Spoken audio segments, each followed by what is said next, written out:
taking Trevor instead. If that's something they're thinking about, of course you prioritize that over wanting to do what this year exactly. Of course it's exciting for the Dolphins and in that division with the Patriots not being the big bad monster. But what exactly do you expect this Dolphins team to do if they make the playoffs? We are Dayton's home of the Ohio State Buckeyes. Into the end zone goes Chris Olave. KJ Hill, 6-yard touchdown catch. Right sideline and down he goes to the end zone. WINT 1410 Dayton's ESPN Radio. It's the Justin Kinner Show, live here on ESPN Dayton, 1410 Wing AM. Tweet the show at 1410 Kinner or give us a call at 457-9464. We now send you to the Wing Studios in Kettering. Here's your host, Justin Kinner.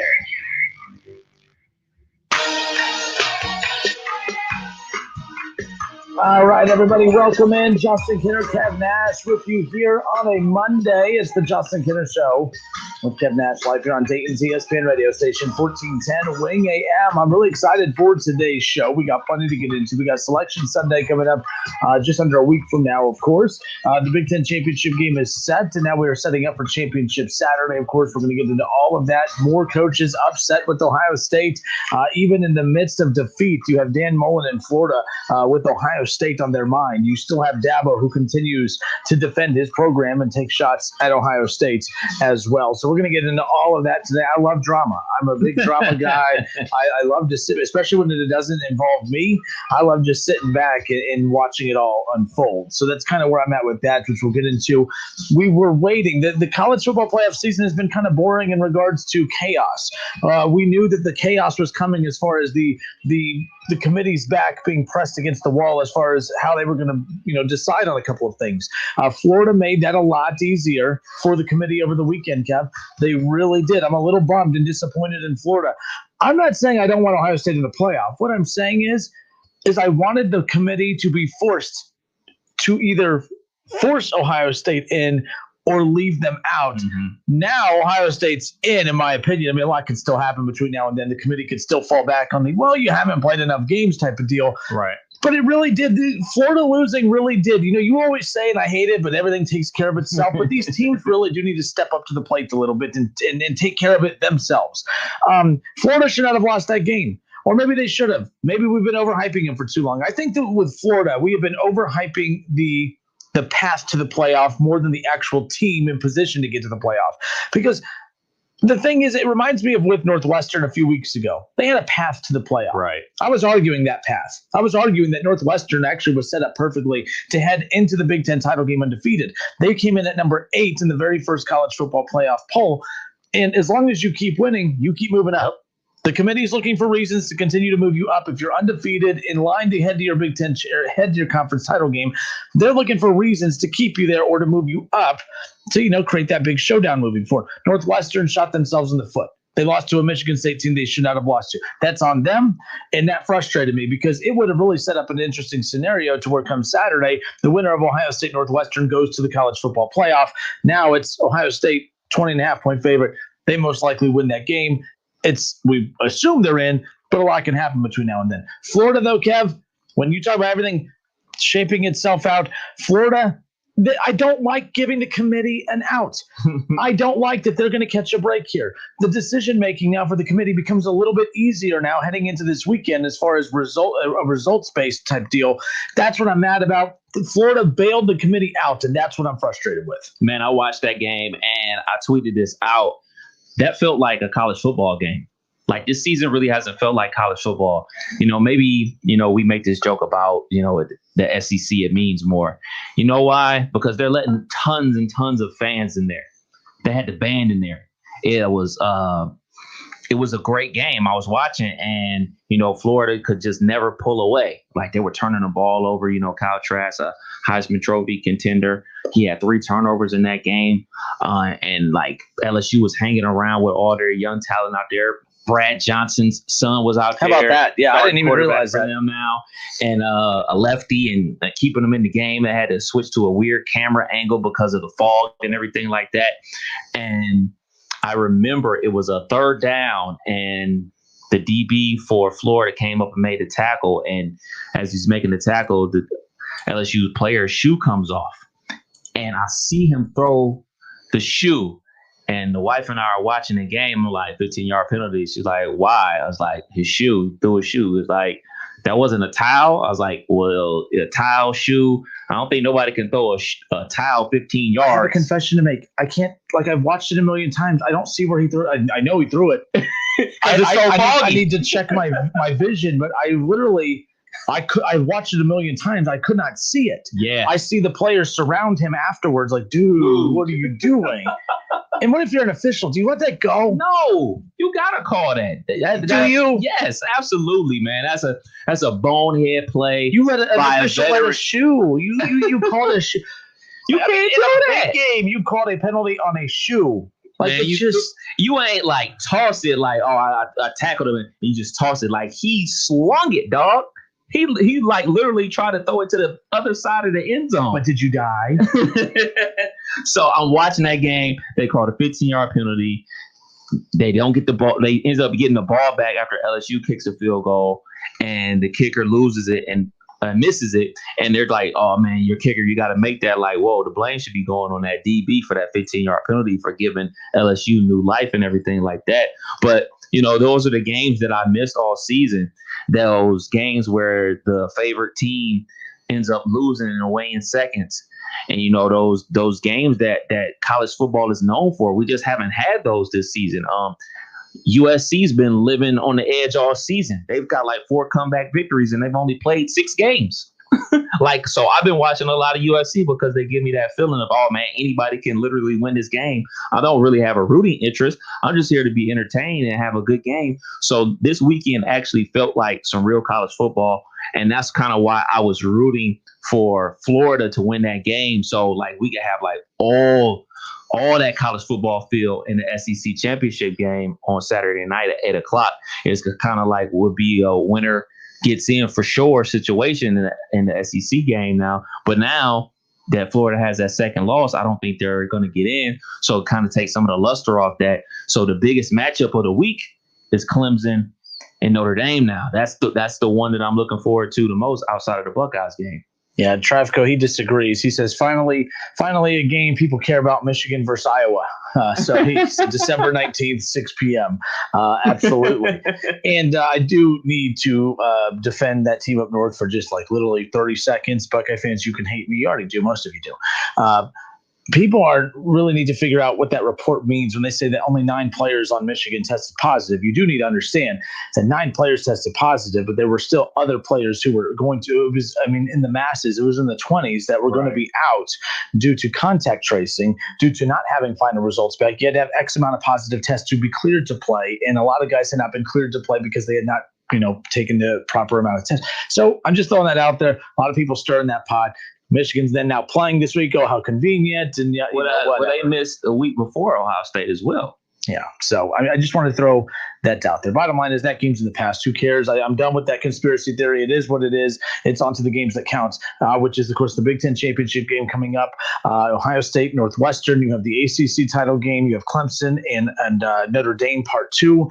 And then the SEC title game, the one that I was actually looking forward to more than any of them, even more than the ACC title game, was Alabama-Florida, because I thought that game carried more weight on it than anything else. Now it doesn't. Now it really does, because if Alabama wins, they're supposed to win, they're in. If Alabama loses, Alabama's still in. Florida, you're probably sitting at number 5 or 6 behind Texas A&M. I don't see 2 SEC teams getting in, Kev, not anymore. I just don't. I don't see Texas A&M getting in. Period. And now Florida, I think, obviously just shot themselves in the foot. And then obviously it comes down to Clemson, Notre Dame. Let's say, Clemson takes care of Notre Dame and it's close. They're a 10-point favorite. Those 2 get in, and then you're sitting at number 4. Now you're talking about a 6-win Big Ten champion Ohio State undefeated Buckeye team against a 2-loss Florida team. 2-loss team's not getting in. Right. A 1-loss Texas A&M team. I could see where the people will start maneuvering. We'll find out just how serious the committee is about looking at Ohio State saying, yeah, we know you're a top 4 team. But again, we just can't overlook that, because that is the one crying point that Dabo Swinney continues to go to. That is the one crying point that Dan Mullen continues to go to. Dan Mullen, I mean, he just got divorced. He just got divorced, and he's, not even thinking about moving on. He's still, he's mad about the ex still. So that Dan Mullen was thinking about Ohio State in the post game. Yeah.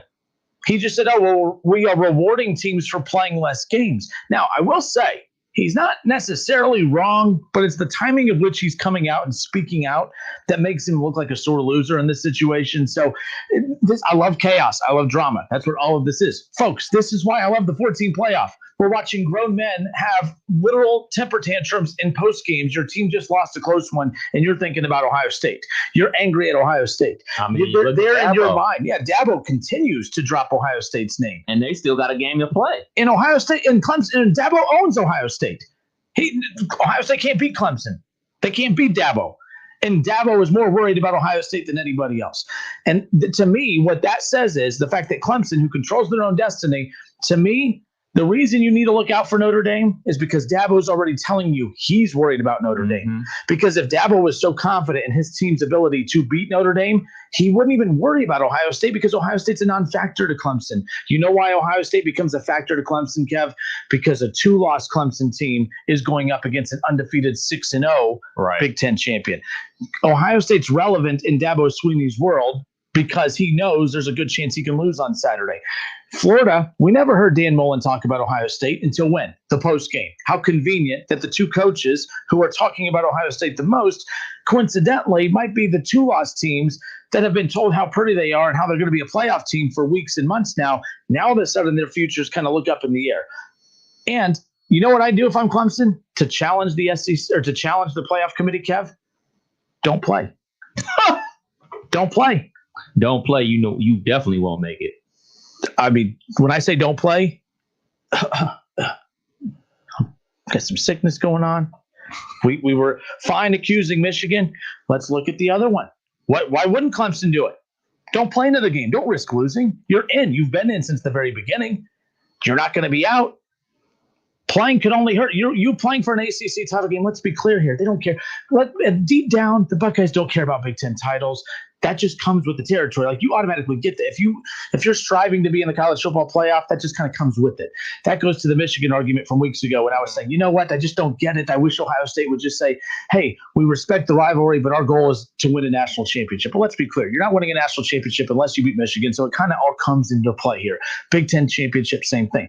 Clemson's mind's on winning national championships. They've won multiple here in the last 5-6 years. That's all they care about. And they know that, hey, it's not that we don't care about the ACC title, but that winning a national title, that just comes with it, obviously. But you can only hurt yourself if you're Clemson. Playing in this game, in this ACC title game, hurts you. And I say this because if I'm Clemson, I challenge the committee. Why Ohio State? You're telling us it's fine that Ohio State's only played 6 games. So why do we even need to play this game? But what about the competitive nature? What about athletes really wanting to compete? And they've done their part, though, right? I mean, I know what you're saying. I 1,000,000% agree with you. But, see it from that perspective. We're looking at it with Buckeye blinders a little bit. No, I'm looking at it as straight competitiveness.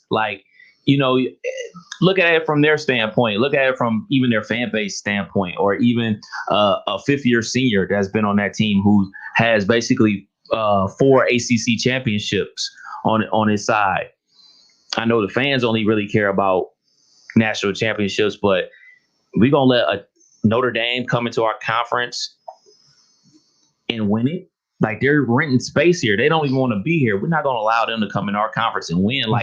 Like those are the things that I would be selling my team. Like, as a coach, I think it's soft when you start worrying about other teams and what they're doing. I think what Dabo is doing is soft, constantly bringing up Ohio State. And I would be saying that even if I wasn't a Buckeye fan. I think what Dan Mullen is doing is soft. Like, yo, don't worry about what we doing over here. Worry about what you guys are doing. Maybe you should be talking to your players about not throwing shoes 15 yards down the field. Hey, Dabo, maybe you should be worried about your linebackers tackling in space instead of worrying about how many games Ohio State is playing. Those are the type of things you need to be worried about. Don't worry about us. Worry about your own team.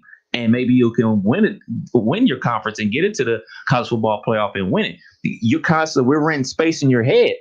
I don't know why. Y'all big bad Clemson. Y'all beating Ohio State. Ohio State's never beat you. 31-0, right? You just beat us in a great game last year, right? Why are you constantly worried about us?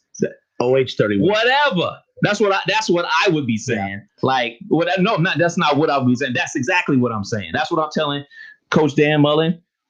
Hey, discipline your players better. Maybe you wouldn't get 15-yard penalties from a senior. Hey, Dabo, worry about your linebackers tackling in space. Maybe Ian Book wouldn't be getting 100+ rushing yards on you. Don't worry about us. Worry about yourself. Because I'm sure Ryan Day is only worried about this game on Saturday. He's worried about winning this game on Saturday and getting to the college football playoff. He's not talking about other teams. He don't even talk about Michigan. To be fair, though, Ohio State has no choice but Ohio State has to worry about themselves because Clemson's done everything the reason it's okay for Clemson to focus on Ohio State is because Clemson has done everything that they can to this point. Ohio State, they just need to get games in. Like, that's why they're not even worried about opponents. That's why they're not worried. They just, like, their back's against the wall. Ohio State's facing a lot of pressure, whether we want to admit that or not. Yeah. And that's why I'm telling you right now, I'm going to take my Buckeye fandom away for a second. I think it's wrong that a team that's only played 6 games couldn't get in a playoff over a team who has a loss or even 2, who the only reason they might have more losses is because they played more games. Look at the fact that Florida lost to LSU. No one saw that coming. Florida had no business losing to LSU. How many teams on Ohio State's schedule have no business beating Ohio State? Could have ended up beating Ohio State. We've seen Ohio State lose to teams they shouldn't in recent years. So it's not that unfathomable to think about. I'm playing devil's advocate here. I'm pointing this out just to kind of hit the hypocrisy points of Buckeye fans who act like they're so appalled as to why would Dabo Swinney come at us? Why would Dan Mullen come at us? It makes a lot of sense. And I would think that if Ohio State, if the roles were reversed, I would hope that our coach is doing the same thing. Like, it's all about the political, the politics in this. They're all starting to do that. It's positioning themselves. In fact, Buckeye fans, I know for a fact, have gotten angry in years past when Urban Meyer wasn't doing enough politicking. Remember those years they lost to Iowa and Purdue? I remember, heading into those selection Sundays, a lot of the criticism that was going towards Urban Meyer and Gene Smith from Buckeye fans was, why aren't we hearing you speak out to the media more? Like, what we hate that Dabo and Dan Mullen is doing is what we got mad at Urban Meyer and Gene Smith for not doing years ago, where we're like, why aren't you speaking out? Why aren't you talking about the unfairness of this? Or why aren't you calling out the hypocrisy of this team losing and us losing? I like that. It adds to the drama. It shows they're panicking. I think Herb was living what he was preaching to his players. One of Urban's biggest lines is control what you can control. And he literally lived it. I've been on record saying I'm not the biggest Urban Meyer fan, but I can respect that. I can respect him not only walking the walk and talking the talk at the same time. Like, he's talking about what his team can do. We can't worry about them. We just got to control what we can control. And when they got into that Big Ten championship game, they put it on Wisconsin because they were controlled. They were able to control not only the outcome of that game, but the style point aspect. And it was able to catapult them into the national championship playoff, and they were able to win it. I would say, since I'm a college football fan, there's a team out in California, USC, who is currently undefeated as well. So we're totally ignoring that. So that's on us, right? Yes. No, we've talked about that. Yeah, we've talked about how, they were undefeated, and Colorado was undefeated until this past weekend. USC just had another come from behind victory. So my aspect of it is, okay, Ohio State and Ohio State fans, if we determine that we should be in the college football playoff because we're an undefeated Power 5 champion, you better be saying the same thing for USC because they play Oregon this weekend because Washington just had a COVID outbreak, so they won't even be able to compete in their conference championship game. So USC will be playing Oregon on Friday instead of Washington. So, hey, let's like you like to talk about hypocrisy. Don't be hypocrites. Don't be saying, oh, we're an undefeated conference champion. USC potentially is going to be an undefeated conference champion as well. So pull for them as well. Now, here's my point. We will begin to hear those teams. Like, the thing is, the urgency is going to increase as the week goes on. Don't be surprised to hear Ryan Day be bringing up the other conference too. Bringing out like those, like Ohio State's really not in competition with Clemson right now. They're in competition with Cincinnati. They're in competition with the Pac-12. Like, that's who they're in competition with. I mean, the biggest fans of Florida over the weekend were the Pac-12. The Pac-12 kind of, they got an invite to the adult table a little bit because Florida opened that door. Right. Because heading into this weekend, we were told that there is one scenario that'll just basically make this the most boring selection Sunday ever. Florida beats Alabama. Clemson beats Notre Dame. It's a wash. You have Alabama, Florida, Notre Dame, Clemson. They're in Ohio State. Very cute season. Enjoy playing USC in a bowl game, and then off you guys go. Justin Fields, good luck in the NFL. That's basically what we were on the path of heading towards. Now, with Florida out of the conversation, it's Alabama at 1, the winner of Notre Dame and Clemson at 2. The loser of that matchup, depending on how that game ends up, if it's Notre Dame, obviously, they're going to be at 3 or 4. Mm-hmm. And it's between Ohio State, it's between USC, it's between Texas A&M, Cincinnati, if we're just going to throw them a little bone here.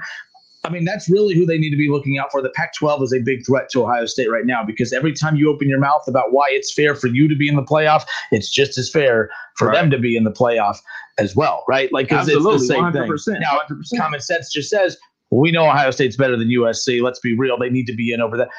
That's where the common sense aspect of this will come into play, or the elitism, I guess. We'll see. So this is fun. I think everybody – I personally do believe that Notre Dame's going to win this ACC championship on Saturday. Yes, I think they're going to win. And that could potentially put in Alabama, Ohio State, obviously, if they take care of business, Notre Dame in that 4th spot. Who is it going to be? Is it going to be A&M? Are they going to dare put A&M, a team that got blown out? Are they going to put them in there, a non-conference champion? If the Bearcats take care of business versus Tulsa, a ranked Tulsa team, by the way, will they put the Bearcats in there, or will they put USC in there, who has potential to win their conference championship and be undefeated as well? Like, they can go ahead. I would be mad just because I've been swinging the UC banner all season, but I wouldn't be mad if all that happened and they put USC in there. I wouldn't be mad at that. But so are they a package deal, Ohio State, USC? Because you can't the only way you could justify putting Ohio State in over USC is the right answer, which is, well, we just know they're better. But the committee, they're too cute for that. They won't just come out and say that, because then it, deteriorates all their other explanations for why they do things. But there is, if we're going to talk about resumes and strength of schedules and eye tests, let's be clear, Ohio State's looked dominant against bad competition. We talked about the one good team they played in Indiana. It's the weirdest thing with Ohio State, because the best team that they played, they actually look, their best win is the game that they are actually being critiqued. Like, they're not being critiqued for how they looked against Penn State or any other team. They're being critiqued because, hey, your best win is Indiana, but the team you looked the worst in was also Indiana. So it's a double-edged. It's because it has Indiana on it. So it's Indiana's that double-edged sword. If it's that team up north, if it's Penn State, people won't look at it the same. People will be like, all right, they're a respected team, they're a respected brand. You had a tough matchup. They stormed back on you. You guys held on to win. Good win, guys. But it's not. It's Indiana, and nobody respects Indiana. And that's how college football has always been. It's always been, you have to prove yourself. You have to build up that equity for over a couple years before people start to take you serious. And I bring this up all the time. Like, Clemsoning was just a thing like 6 years ago. You know what I'm saying? Like, before Deshaun Watson was there, the season before that, they were Clemson. You know what I'm saying? Like, so that was a thing. So it can turn at the drop of a dime, but you just have to build up that equity over a couple years. So I do believe that. I do believe if Ohio State is in, that USC should be in that other spot as well, if they're able to pull it off. If they're able to pull off their undefeated season as well, and Notre Dame beats Clemson, I do believe USC should be in there. All right, it's the Justin Kinner Show with Kev Nash, live here on Dayton's ESPN radio station, 1410 Wing AM. We're going to open up the phone lines. The number to call, 457-9464. Your takeaways from over the weekend. What kind of chaos do you foresee unfolding come this weekend, especially with Florida losing this past weekend? Because Florida losing opened the door for at least a little bit more breathing room for the American Conference to feel like they have a shot to get Cincinnati in. The Pac-12 all of a sudden emerges. I think they were going to emerge in the conversation, but I never felt the chances of making it were very high. Florida losing opens that door now for the Pac-12 to have a pretty good chance to get their conference champion in. Ohio State, I think they did have they should have been nervous last week with Florida going down. I think that you Buckeye fans should just relax a little bit. I do think that their chances of getting in just increased dramatically. So 457-946 for your takeaways from this past weekend's slate of college football games. Again, that wrapped up the regular season, folks. That's it. Conference championship games coming up this weekend. Selection Sunday coming up. We find out who's in the college football playoff this week. It's weird. It feels like, man, we did it. We finished the regular season. It was ugly. It was a bumpy ride. There was lots of turbulence. Holy moly. Championship Saturday coming up. Big Ten championship game. Noon kickoff, 10:30 the pregame. And, of course, you can catch all coverage right here on Dayton's Home of the Buckeyes, 1410 ESPN Radio. Phone lines are open, 457-9464. Kevin Nash and I, we will be back with your calls next. It's the Justin Kinner Show with Kev Nash. Justin, you're awesome, baby. Right here on 1410 ESPN Radio. ESPN 1410 Wing AM weather. This afternoon will be mostly cloudy and breezy with a high near 35. Tonight's going to be partly cloudy with a low around 23. And tomorrow will be partly cloudy with a high near 36. I'm Pete Spybeck for 1410 ESPN Radio. Weather is brought to you by Cullet Propane. 98% of their customers recommend Cullet. If you wouldn't recommend your current supplier, check them out at culletpropane.com. All those mouths to feed. So many different cravings. In a world filled with endless dinner options, lives a family ravaged by hunger. The answer lies with one man.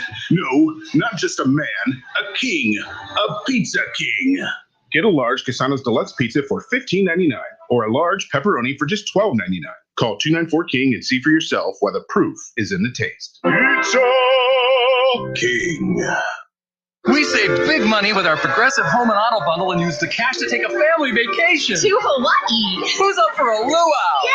This is not a real testimonial. Sure, customers can save big money with Progressive, but not enough to go to Hawaii. They'll probably use it for things like the mortgage and groceries, or even a travel magazine, so at least they can see pictures of Hawaii. Aloha! Yes, say hello to those beautiful Hawaiian beaches in that magazine. Progressive Casualty Insurance Company and Affiliates. The radio in your dash is more than radio. That SiriusXM button is instant access to a world of exclusive entertainment, including ad-free music channels for every genre and decade. You can also hear your favorite sports, comedy, talk, and news. Plus, you can stream with the SiriusXM app on your phone and connected home devices. And there's never been a better time to listen. Subscribe now and get your first 12 months for $5 a month with the new Select subscription. Fees and taxes apply. Go to SiriusXM.com to learn more. Poking Bowling Centers are your connection for family fun or a great night out with friends. Looking for something to do this holiday season? Poking Bowling Centers offer a memorable experience with the family. Give the gift of bowling. Poking Bowling Centers offer gift cards, and they're great for the hard-to-buy-for person in the family. Safe, sanitized, and socially distanced. Let the good times roll at Poking Lanes in Dayton on Wilmington Avenue, Poking Woodman Lanes in Kettering on Woodman Drive, and Poking Lane South in Centerville on Kingsridge Drive. Cordell Transportation is now hiring for brand new home daily dedicated lanes. Earn up to $1,620 per week. A $2,000 sign-on bonus, medical, dental, vision, company paid life insurance. Apply online at CordellTransportation.com. It's auction time again in North Lima, Ohio with home improvement products and building materials, and it's all online, ending this Tuesday at 12 noon. Go to pbauctions.com and register to bid on name brand home improvement products online. Kitchens, flooring, Anderson windows and doors, decking, unclaimed freight, and more, all sold online at pbauctions.com. Auction ends this Tuesday at noon, so we'll see you online at the auction. Listen to this radio station on the radio.com app anytime, anywhere. Listen to more than 300 stations along with more than 3,000 podcasts from your home area or across the U.S., all free. With the radio.com app.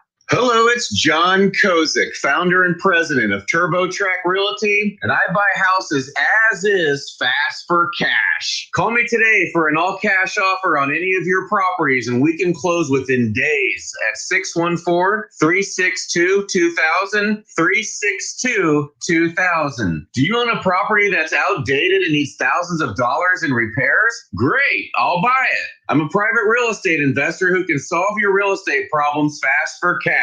Do you want to sell and just be done with it? Okay, great. I buy vacant properties, boarded up houses, pre-foreclosures, and inherited properties. I also buy apartment buildings, rental portfolios, divorce homes. I even buy my tenant won't pay me the rent houses. I look forward to solving your real estate problems today. Give me a call for an all-cash offer at 614-362-2000, 614-362-2000. Procter & Gamble, the company behind some of your favorite brands like Tide, Charmin, and Pampers, is now hiring entry-level technicians at the Dayton Distribution Center. P&G is offering a competitive pay rate for 8 and 12-hour rotating shifts plus an additional shift incentive. P&G offers a comprehensive benefits package on day one. For more information, visit pgcareers.com, search for Dayton, and apply today. Procter & Gamble is an equal opportunity employer. Friggin' chicken chunks, friggin' chicken chunks, friggin' chicken chunks, friggin' chicken chunks. $29.99 each and 4 pounds of friggin' chicken chunks. You can get the balls off the stew. You can get the balls off the stew. Balls off the stew. Balls off the stew. Balls off the stew. Friggin' chicken chunks. Ring in the season with 4 pounds of frickin' chicken chunks. Buy a $25 Frickers gift card and get 5 frickin' bonus bucks free. The ho home for fun, food, sports, and spirits is Frickers. Friggin' chicken chunks. Balls off the stew. Friggin' chicken chunks. All friggin' pounds. Friggin' chicken chunks. I'm one of thousands of women with metastatic breast cancer, or MBC, which is breast cancer that has spread to other parts of the body. I'm living in the moment and taking Ibrance, palbociclib. Ibrance 125 milligram tablets with an aromatase inhibitor is for postmenopausal women or for men with HR-positive, HER2-negative MBC as the first hormonal-based therapy. Be in your moment. Ask your doctor about Ibrance and visit Ibrance.com. Patients taking Ibrance can develop low white blood cell counts, which may cause serious infections that can lead to death. Ibrance may cause severe inflammation of the lungs that can lead to death. Tell your doctor right away if you have new or worsening symptoms, including trouble breathing, shortness of breath, cough, or chest pain. Before taking Ibrance, tell your doctor if you have fever, chills, or other signs of infection, liver or kidney problems, are pregnant, breastfeeding, or plan to become pregnant. Common side effects include low red blood cell and low platelet counts, infections, tiredness, nausea, sore mouth, abnormalities in liver blood tests, diarrhea, hair thinning or loss, vomiting, rash, and loss of appetite. If you need to hire, you need Indeed. Get quality candidates delivered from Indeed's resume database immediately when you upgrade your job post. Learn more at Indeed.com/credit. I can't wait till sports talk tomorrow because Justin's going to be all over. He's one of the people from day one that says the Bengals need to get an offensive line to protect their best. Don't miss the Justin Kinner Show with Kev Nash, weekdays at 3 p.m. right here on Dayton's ESPN radio station, 1410 Wing AM. On Twitter, make sure to give us a follow. Search 1410 Kinner for Justin Kinner on Twitter. That's 1410 KINNER and ESPN Dayton for the station Twitter handle.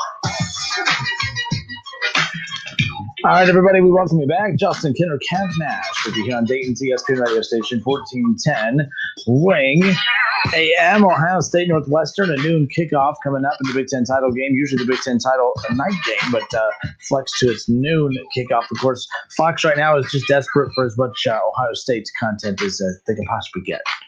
I hate that they moved it up to noon, by the way. I like it. I like it. You know what? We should just like it because it matches everything in 2020. It's different. There it is.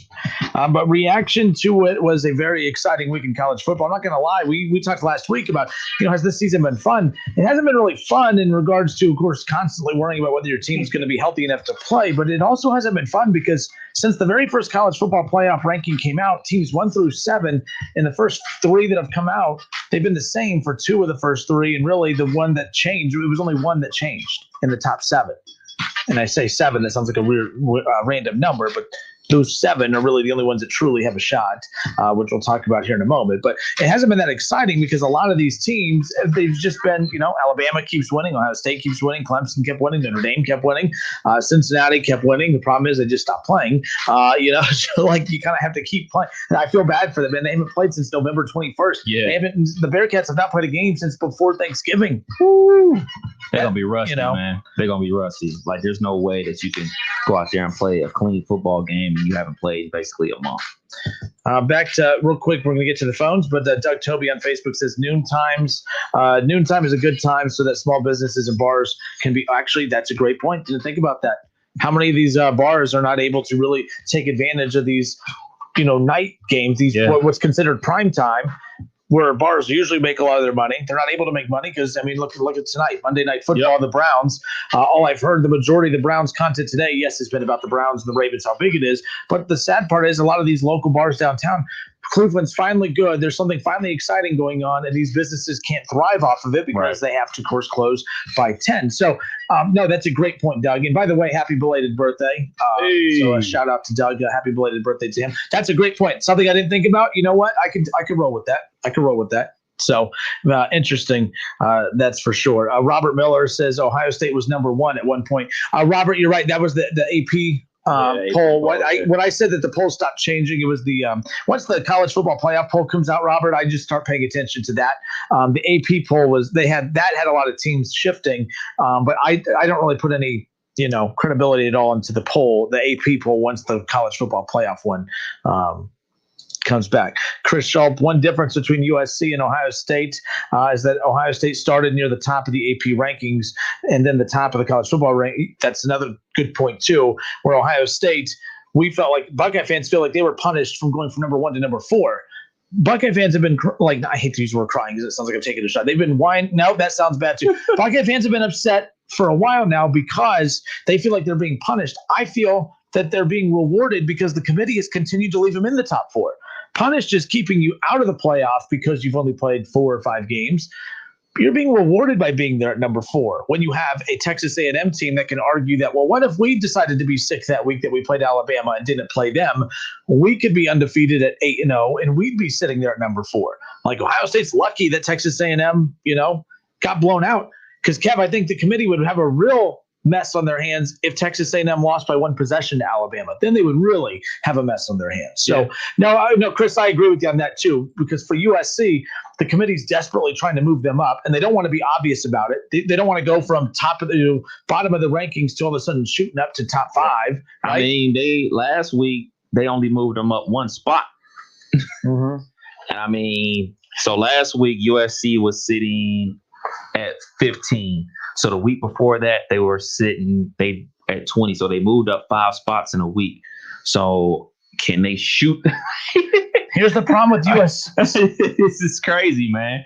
They about to go up to top 10 with a bullet. Here's the problem with USC. You described them earlier using the come from behind theory. Mm-hmm. That's what they've been doing. Mm-hmm. That sounds cute in the NFL. The cardiac kids, that's not good in the college football playoff race. Because all I'm hearing is, you're trailing to a lot of non-top, like they haven't played anyone of significance. So that means USC, you're coming from behind to win close games.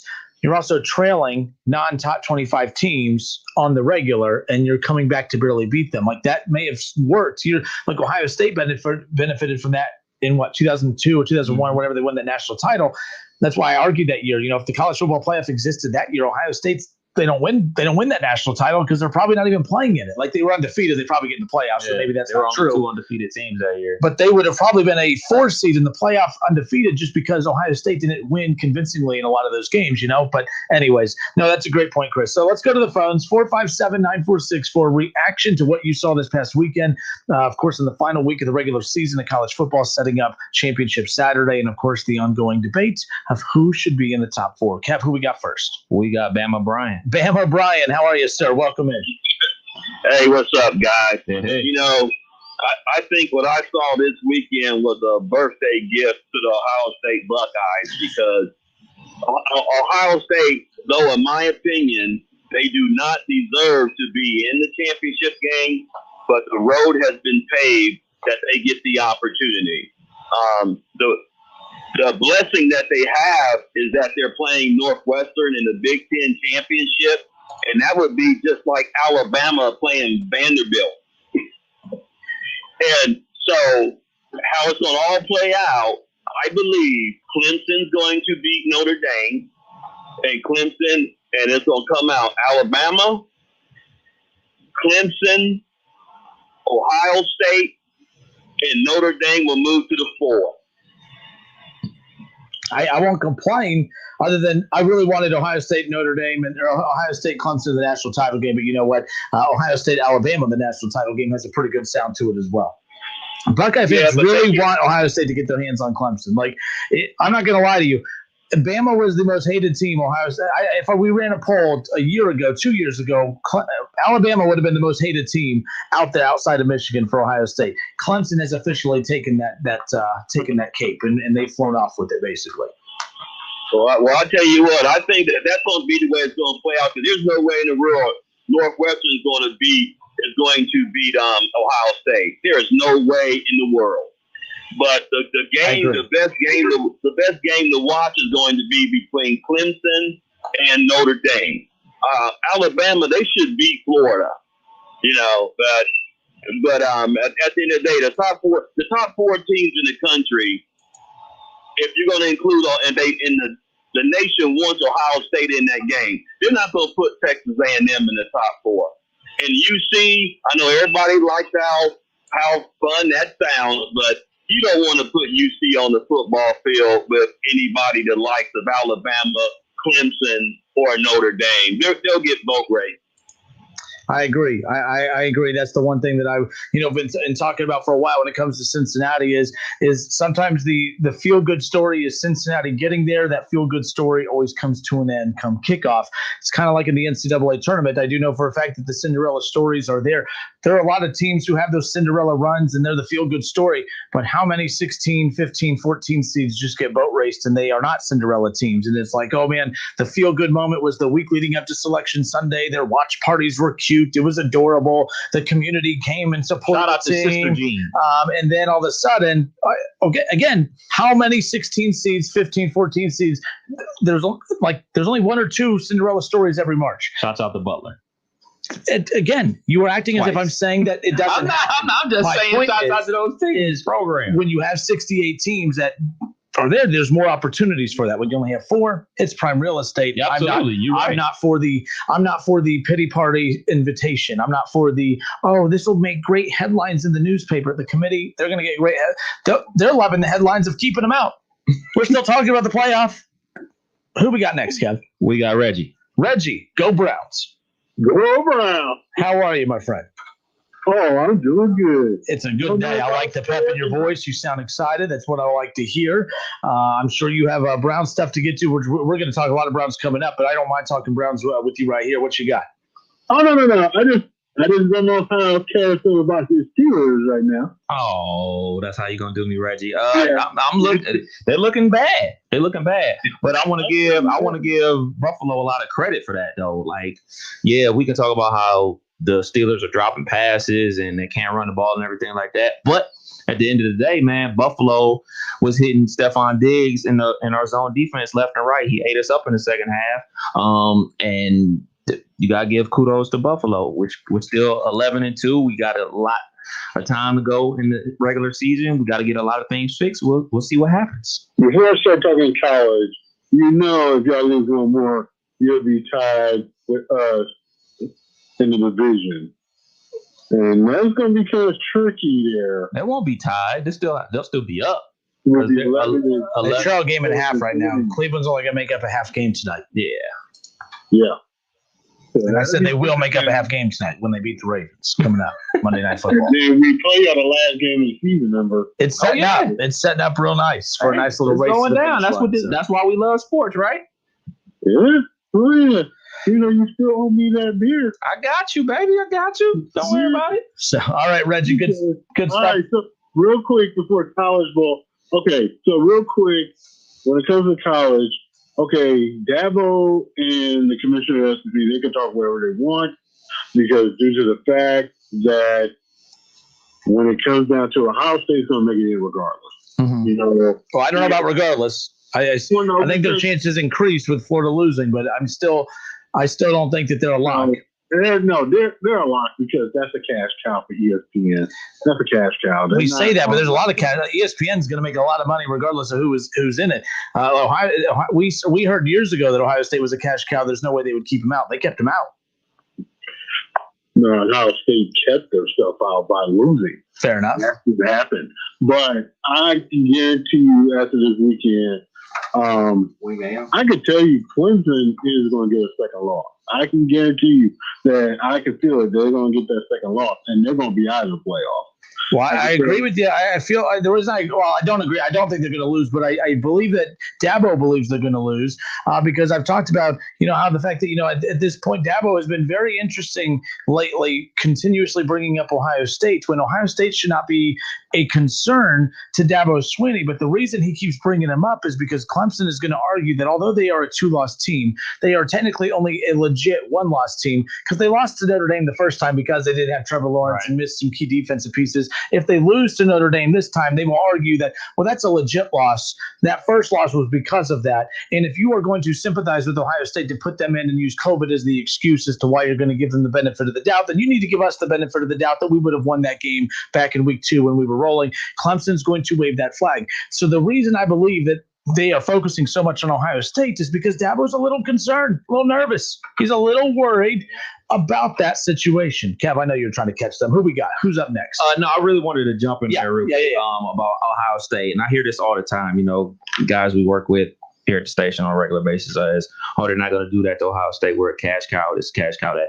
Do you really want to be put in the playoff because you're a cash cow or just put in there because, oh, man, you guys bring a lot of viewers and everything like that? Don't you want to be put in there because they legit think you're one of the best teams in the country and you legit have a chance to win a championship? Like you talk about UC. Do you want a pity invitation or do you really want to be invited? You know what I'm saying? Like, I'm sure everybody's known a person that's got a PD invite to a party, like a quote unquote non-cool kid gets invited to the party because their parents made them. Don't you want to be invited because you truly belong at the party? Like I really get irritated when people say stuff like that. Like, well, they're a cash cow. That's why they're getting invited. No, man, let's get in our own morals. Let's get in on our own basis. Let's not hope that we get in just because, like, we bring a lot of viewers and we bring a lot of money to the table. Let's get in there because we earn the right to. And I know this is a COVID year and we only played 6 games and other teams have played 9, 10 games and everything like that. That type of rhetoric irks me. We got who we got on the line? We got Robert on the line. Robert, what's up, man? Welcome in. Hey, thanks for having me. I just want to say a couple things real quick. Number one, I got a guy looking at his comments telling me that there's only 3 good teams in the Southeast Conference. My question back to him as well. How many good teams are there in the Big Ten? 1.5. Okay. Now, there you go, 1.5, okay? And I don't see 3 good teams in the Southeast Conference either. I don't see 2 good teams in the Southeast Conference. One of them right now is Georgia, who's out of it, okay? And there's even obviously Alabama, who will win their 18th national title and will go undefeated. You're that confident that they are going to beat Clemson and Ohio? Like, if Ohio State gets in, you're that confident? Well, we owe Ohio State an ass kicking as it is. Hey, quick question. We were giving a lot of attention to Florida just because of their path to the playoff. How legit, is Florida? I mean, was there any part of you as a Bama fan? You sound like a very confident Bama fan. Was there any part of you that was like, okay, Florida's a pretty good team. They have a good shot at beating us, or were we just overhyping them because they at least had a path to get to the playoff at that point? Yeah, I think that you guys are just full of hype, okay, because Florida never really was going to have a pass in regardless. And there's no conference that's going to have a 2-loss team in. So you can bank on that as well. And Clemson will probably just smoke Notre Dame. So who's your 4? How do you? My 4 is because I got an outlier, my friend. All right, let's hear the outlier. The outlier is the best team in Ohio, the University of Cincinnati Bearcats. That's your. I'll buy your outlier. The best team in Ohio. I won't buy that, but I'll buy your outlier because of circumstances. If Florida wins this past weekend, I would have given them a 0% chance. The committee could still get cute with it. I don't think they will, but if they do get cute with it, the Bearcats could be put in as a reward for playing more games. But I don't see why they would leave Ohio State in at 4 despite playing less games than everyone all year, and then the very last poll of the season decide to use that as a requirement to be number 4. I would find that very odd. But I'm not totally shut the door on Cincinnati, although in my head I'm like, there's no reason to do it, but I could see them doing it. It's just a long shot. The question in reality is, does Ohio State beat Northwestern, or does Northwestern pull away on Ohio State? Okay, and then Cincinnati is in. There was more I was more confident about Ohio State beating Northwestern than Alabama beating Florida, and you're very confident Alabama would have beat Florida. That's how confident I am that Ohio State beats Northwestern. But Robert, thank you for the call, man. I appreciate it. Let's go to Shaw. Shaw, how are you? Welcome in. Hey guys, how you doing? Good. Hey. So first off, to combat what that guy just said, there's 0 chance UC gets in this. They're just not getting in. Secondly, yeah, I was on the Northwestern train earlier in the season, but they have 0 shot against Ohio State. If they beat Michigan State weeks ago and they're undefeated, is that changing your tone or what? Not really. I thought Ohio State was the best team in the Big Ten from day number 1. Okay. I thought Northwestern was the best team in the West, but that's as far as I thought they would go. The team everybody needs to be looking out for is USC. And the only reason I say that is if Chalk wins out Saturday, I think the 4 will be Alabama, Notre Dame, Ohio State, USC. Tomorrow night is the first college football playoff ranking that I've been excited for this season. Well, Shaw, real quick, you said Chalk. Chalk is Clemson winning, which Clemson winning would bring Bama or would bring Chalk is Notre Dame winning because Notre Dame is ranked ahead of them. But Chalk is Clemson's favorited. I think he's just going off the rankings, though. Well, he can tell. Yeah, well, okay. I didn't realize Clemson was favored. I'll be perfectly honest on that. I thought Notre Dame would be favored. Which are they saying that Clemson's favored just because Lawrence is back? Yeah, well, they were the favorite to beat Notre Dame that game without Trevor Lawrence. Like if you go back to that week, what was that, week 3? Yeah, whatever it was, whatever that matchup, that early season matchup was, Clemson was favored to win. They were favored by like 17 or 14, and then like it shrunk down to like 5 or 7 or 5 without Trevor. And they're favored by 10.5 now with Trevor Lawrence and those key defensive guys back. So I still think I'm not going to take the over on that. So I think that, it's going to be a close game. But okay, so Chalk so to your point, so Notre Dame beats Clemson, they're officially out of it. You're saying that Ohio State's in with USC in. That's what I think can happen. The problem of the matter is I still think Clemson's better than Notre Dame, so that kind of disputes my argument, I guess, a little bit. But what my whole thing is, if Notre Dame does beat Clemson, that's how I think it's going to go, and that's why tomorrow night's very interesting because it kind of goes to Kevin's point. USC is going to be flying up the rankings like a rocket. Yeah. Where USC's ranked tomorrow determines everything. If they're in the top 10, and I don't even think they need to be higher than UC, they just need to be in the top 10. There's your avenue right there. I think, unfortunately, I think it goes back to UCF in 2012. There is 0% chance that a small school like UCF, UC, any of those schools are ever going to get in the playoff because they just do not respect those conferences enough. As weak as the Big Ten is right now, they still favor Ohio State and those bigger names over any of those small schools. Yeah, and I think that's going to be the thing to keep an eye on too. Is that, and you're right about USC getting into the top 10.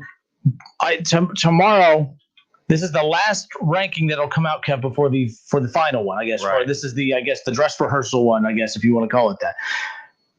This one always interests me more than the actual final one because they start dropping clues and hints in here. Because what we've seen from the first 3 weeks is that Ohio State playing a limited schedule, they've been able to overlook that. Will Ohio State still be number 4? Yes, Florida losing definitely helps that. Mm-hmm. But they've been very weird with Texas A&M. They've been very weird with letting 2 lost teams come into the party. Again, I'm not suggesting those teams be in the top 4. But, how tight of a 4 is Ohio State? Tight. How locked in is Ohio State at 4? That's going to be the big question there. And they could, Cincinnati, Shaw's right, what they do at Cincinnati and USC, we're going to learn a lot about the mindset of the committee tomorrow night at 7 o'clock when they reveal their second to last college football playoff ranking.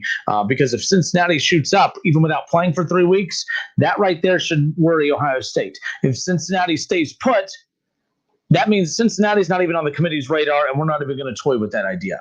Right? Like you would think. But if all of a sudden, and I'm pulling this up now, so Cincinnati right now on the current college football playoff rankings, they actually dropped them back last week to number 8 for whatever reason. By the way, Iowa State has no damn business being at number 7. Get Iowa State out of here. They have no business being there. Georgia out of here too. That's irritating me like you would not believe. Georgia at least has a win that you can say, okay, they're in love with that win, which is dumb. But forget that. My point is get Iowa State out. Florida's going to be out. Get Iowa State out of that conversation. If all of a sudden you see Cincinnati magically spike up to number 6 and USC at 7, look out for Cincinnati, because it's not that Cincinnati's better. Their resume is not better, but they've played more games. They'll also be a conference champion. And the pressure on the committee, always being told that they're a bully, always being told that they don't care about the little guy, that can impact the committee's decision. If there was ever a year that they could put Cincinnati in over Ohio State, it would be this year. The reason I say that is because on a normal season, if Ohio State's an undefeated at 12-0 Big Ten champion, for one, they're not even at number 4. But you're definitely not putting Cincinnati in over them at that point. But Ohio State's vulnerable because they've played a limited schedule. And I think that that's something to keep in mind when it comes to the Bearcats. I feel like the Bearcats have done too much. They've come too far for the committee just to push them back another spot tomorrow night. I don't know. Yeah, we got Notre Dame Rob on the line.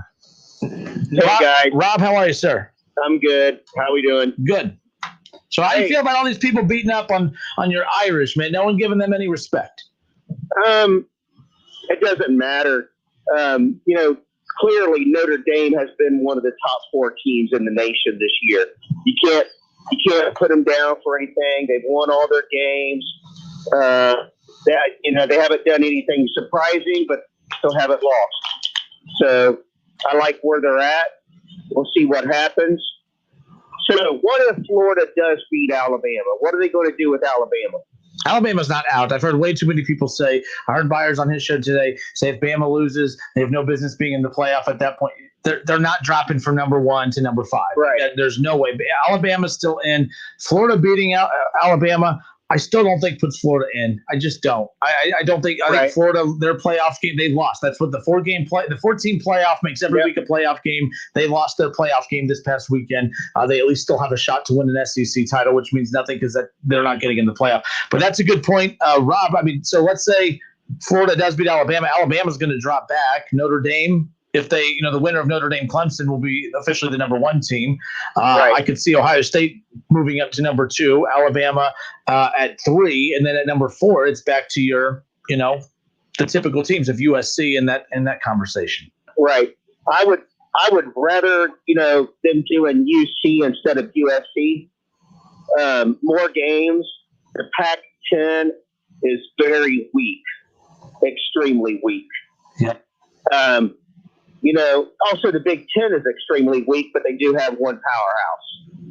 So, I think even Indiana, well, not Indiana, but even Northwestern should be in ahead of USC. Ooh. No, USC. That's a new one. Northwestern lost that right when they lost to Michigan State. I know. That's where I'm at with that. But if I would have at least entertained that. If they were undefeated, I would entertain that, but not when you lose to Michigan State. With that in mind, it's the Justin Kinner Show with Kev Nash. We'll take more of your calls. Reaction to the big weekend in college football. Again, the regular season officially in the books. Conference championship Saturday coming up this weekend. Ohio State, Northwestern, Big Ten title game, noon kickoff, 10:30. Our local coverage, our network coverage begins here on 1410 Wing AM. But so much on the line as far as college football playoff is concerned. Selection Sunday coming up this weekend. We'll be back in a moment. Hour 2 of the Justin Kinner Show with Kev Nash next.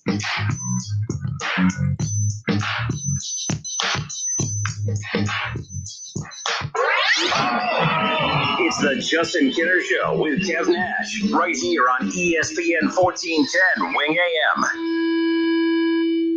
It's time for some straight talk. Look, we all drop our phones. It happens. You fumble it, crack it, splash it.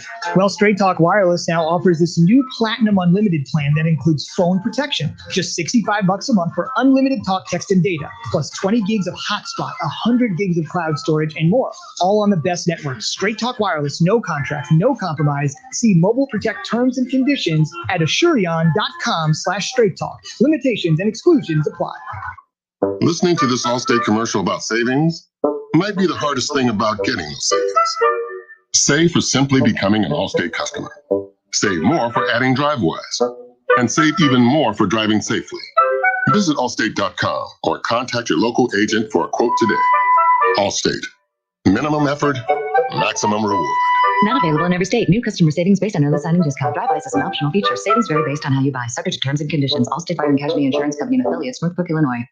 I love my family. They're funny, sweet, smart, they even smell nice. But I hate holiday shopping for them. But ho, ho, ho, not anymore. Because I discovered the perfect holiday gift for my entire family. Skechers. Skechers have affordable, comfortable shoes that will make checking off your gift list easy as pumpkin pie. The kids go crazy for them. They have shoes that light up and sparkle, shoes that slip on and off, shoes that look cool. Forget about toys this year. Skechers are just as fun and no assembly required. And they're not just for kids. Adults love them too. They've got cozy slippers, comfy winter boots, sneakers for walking, running, outdoors, exercise, and all sorts of work footwear. Or if you're lucky enough to play golf, yep, Skechers has those too. And they all have the exclusive fits and features your family will love. They've got relax fit, wide fit, stretch fit, arch fit, and even max cushioning that feels like you're walking on clouds. Plus, they come with Skechers' exclusive air-cooled memory foam for ultimate comfort, and they're machine washable. So this year, give Skechers to everyone. Find them at a Skechers store, Skechers.com, or wherever stylish footwear is sold.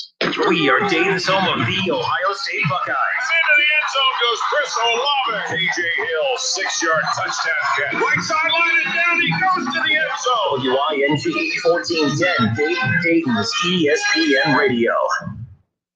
It's the most wonderful time of the year, and though this year may look different than others, we are reminded of what matters most. Family, friends, our wonderful guests, and dedicated team members who have been on the front lines this past year. We are forever grateful for all of your support. This holiday season, for every $50 you purchase in Roosters gift cards, you will receive a $10 Roosters bonus buck to treat yourself or pay it forward. From all of us here at Roosters, we wish you a very safe and healthy holiday season.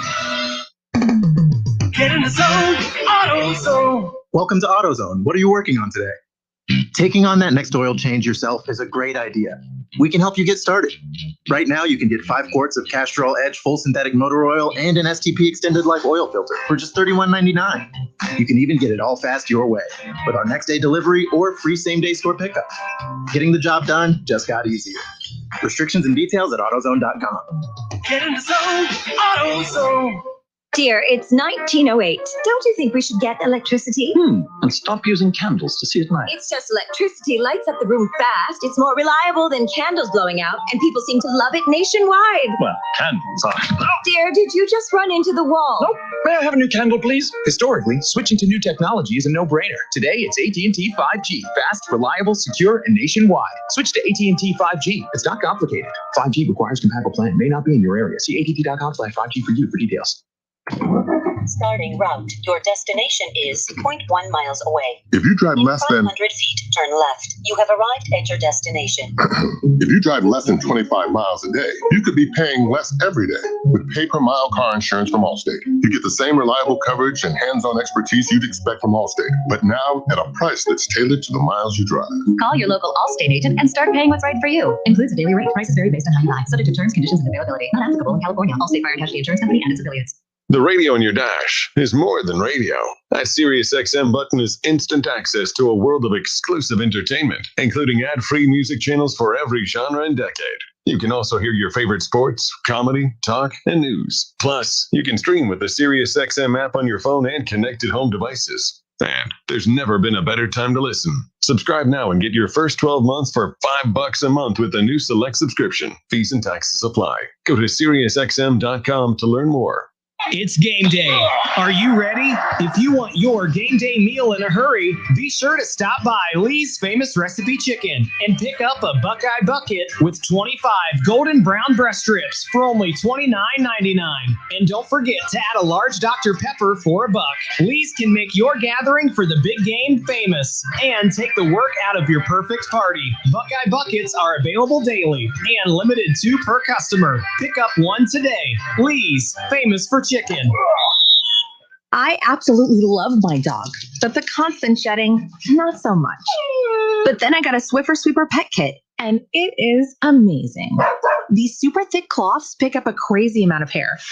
Just look at all that. And that was from just one swipe. And the best part, Sweeper's so much easier to maneuver than a broom or a vacuum, easily getting around chairs and under the couch. You're right. Now I can focus on you, not your shedding. Swiffer Sweeper Pet Kit, because shed happens. Am I? First Response knows this is one of the most important questions a woman will ever ask herself. Am I sure it's the right time? Am I starting the next chapter? Am I about to be called mommy? Am I pregnant? Trust First Response to give you a clear and reliable answer with over 99% accuracy from the day of your missed period.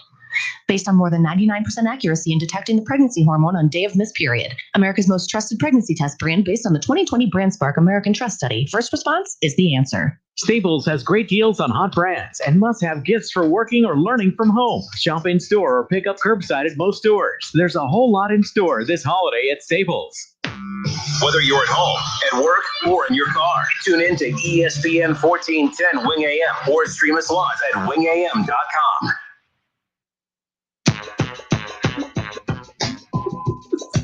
I can't take you nowhere, man. LiAngelo Ball was waived by the Detroit Pistons, by the way. Yikes. He just signed a contract, a non-guarantee contract on December 2nd. Look, we knew a team was going to give him a shot. Yeah. I think that, and this is where when people say that the Ball family, that they are, that the dad has no idea what he's doing. If it wasn't for his dad being so out there, he never would have got a shot with the Pistons. They weren't just going to take a shot on him because he's the brother of 2 other NBA guys. It's because it's the Ball family. It's because, well, they seem to have pretty good genes, so why not? Let's give this a shot. I'm not saying that, LeVar is spitting out NBA All-Stars, but, he's spitting out NBA talent, the pro basketball talent, right? Like, I wasn't even trying to be funny there. But that was a horrible use of a analogy. But it works. It fits. It's funny. It's juvenile, but,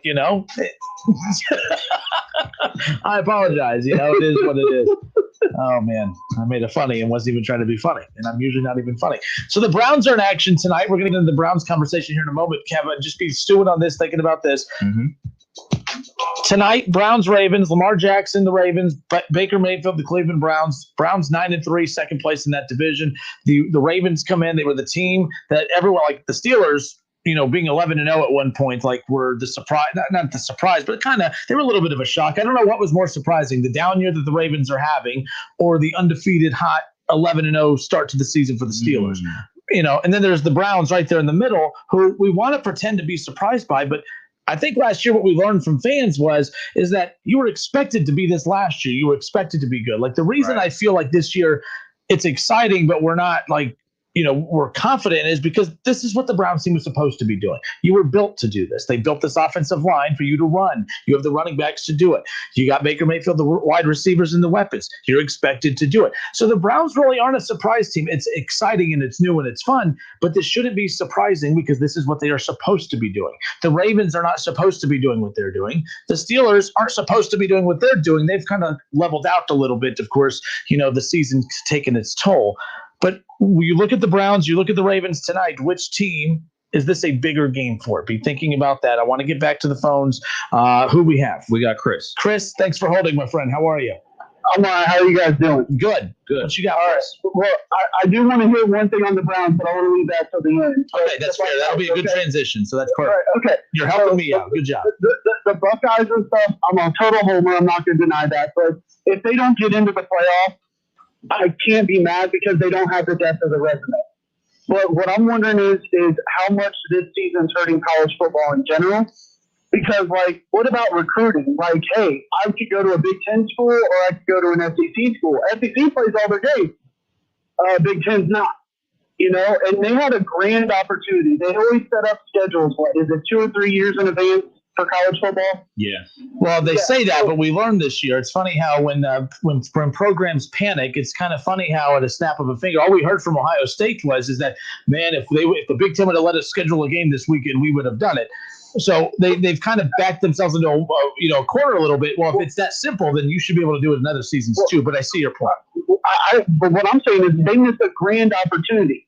Imagine all of the interconference games you could have had, matchups that we will never see except in playoffs, that could have happened in, you know what I mean, like in Ohio State, Texas A&M, when they both didn't have a team to play, or any other scenario that could have come in. Even in that point when conferences were saying, hey, we don't know if we're going to have games or not, because of this, like, why didn't you pair up? Like, hey, ACC, SEC, we're going to kind of bounce each other off, go together. Big 12 and Big 10 could have done that. And it could have made a more dynamic season. It could have made for a phenomenal season. I know because of money talks and everything else and stuff. But I'll give you 2 reasons, Chris. Like you just said, egos and money. Those are the reasons why, because best believe everybody that runs a Big Ten school thinks they're better than people in the SEC and vice versa. All these conference guys, all these guys in charge of their conferences think they're better than them.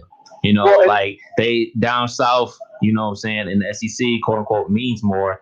And, up here in the Midwest, we look down on them because, they're risking their young athletes' lives. We got to make sure we're doing the right thing for our student athletes. It's total chaos. They couldn't even come up with a schedule to agree to something to have a football season. There's no way that these guys will be able to agree to all right, let's do a ACC Big Ten challenge like they do in basketball. It's too valuable. Wins and losses are too valuable in college football for that. Well, and not only that, but isn't it kind of coincidental that college and basketball can be included in this? Guilty by association goes a long way. If you're in a conference with only one good team, you're considered bad. But if you're in the SEC, you're automatically going to get a better bump because of the teams you play against. So, and guilty by association happens with that. Everybody looks down, and it's specifically in SEC country and things like that. They don't look at Ohio State or as other teams on their level because of the conference they play. And we do that as well. Even in Big Ten, we look at it Cincinnati shouldn't be a part of this conversation because they don't play the type of conference we do. Yeah, and the other thing I liked about this year that was kind of fun was watching BYU and Coastal Carolina put that game together at the drop of a hat. What I would love to see more of moving forward, which I know we won't. Sometimes I feel like teams should kind of leave some open dates throughout the year to kind of gauge the strength of not only their non-conference schedule but their conference schedule, because we always talk about all the time is I don't believe Alabama, when people rip who they play in the non-conference, I'm like, look, when you play in the SEC, I don't believe you really need to challenge yourself in the non-con outside of the fact that maybe you can reward your fans with a big matchup in the non-con here and there, but it's not like Alabama fans go without a big matchup every year. I feel bad for Buckeye fans who the Big Ten, the gap. I'm not saying there's not good teams in the Big Ten, but there's not Ohio State level teams in the Big Ten. If Ohio State doesn't play a good non-conference, we as Buckeye fans, we don't even get a good matchup throughout the conference season because Ohio State's so much better. Alabama at least gets those LSUs, they get those Georgias, they get those Florida matchups. So the fans get that. I wish dates would be left open late in the year. Teams can kind of gauge where they're at as far as perception in the playoff. Hey, we actually could just put an easy team on the schedule in 2 weeks because we're fine for our playoff. Or, hey, we're really being impacted by these polls coming out by our lack of strength of schedule. Let's try to get, a tougher opponent on there. It won't happen. You need to plan out your schedule, season ticket holders, all that. But that was kind of cool seeing that this year. Agreed, like a wild card weekend almost. Yeah, bracket buster. We've talked about that, like bracket busters a little bit. But let's transition to the Browns. We only have a few more months. I was going to do that. So, all right, total Browns move, right? We're doing well and everything like that. We even if certain cards fall, we have an opportunity to go for the division. For the division. It's crazy, but yeah. But we're in the NFC East. We're probably going to have a team that has a losing record to win the division. Correct? Yes. Wouldn't it be the total Browns thing to do on no OTAs or anything else, but to make it to the Super Bowl and lose to a team that had a losing record? That's the total Browns thing to do. Hey, we're going to go on this run. We're going to tear everybody apart and make it to the Super Bowl and then lose to a 6-10 team. Or just to get to a Super Bowl in a year where, they can't pack it with Browns fans and really take, that's, the Reds, my teams have all had success this year that haven't been able to get the true experience with the fans, like the Reds and the Reds getting to the playoff and everything like that. That sucked that you couldn't have fans there, which there was nothing to see. So there's that. But no, Chris, thank you for the call. I appreciate that. But tonight we have the Browns and we have the Ravens. Two teams come into this matchup. Like I thought, this is strange, folks. Like the Browns aren't coming in. I mean, they're coming in desperate for a win because every team's desperate for a win this time of year.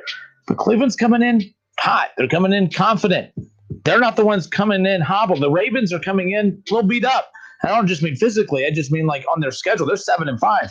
Like if anything, I would have thought that the Ravens would have been 9-3 with the 7-5 Browns team coming in. That's what I would have assumed, weeks ago.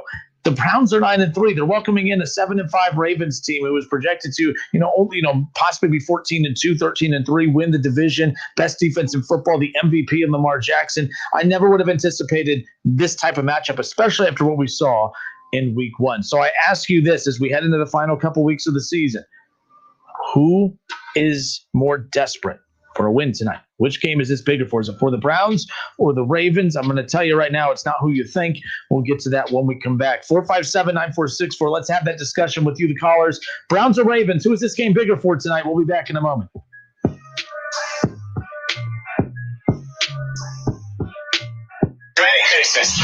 It's the Justin Kinner Show with Kev Nash, right here on ESPN 1410 Wing AM. Tie ball game with the shot clock winding down now. Jones takes the ball to point off the high screen and roll. He puts up the shot at the buzzer, and it's Timothy's Bar and Grill on Brown Street. Dayton Flyers basketball fans can't make it to the arena this season, but want to experience a safe electric college game day atmosphere? Timothy's Bar and Grill is the spot to support the Flyers all season long. Follow Timothy's Bar and Grill on Facebook and Twitter for select game day specials. Go Flyers!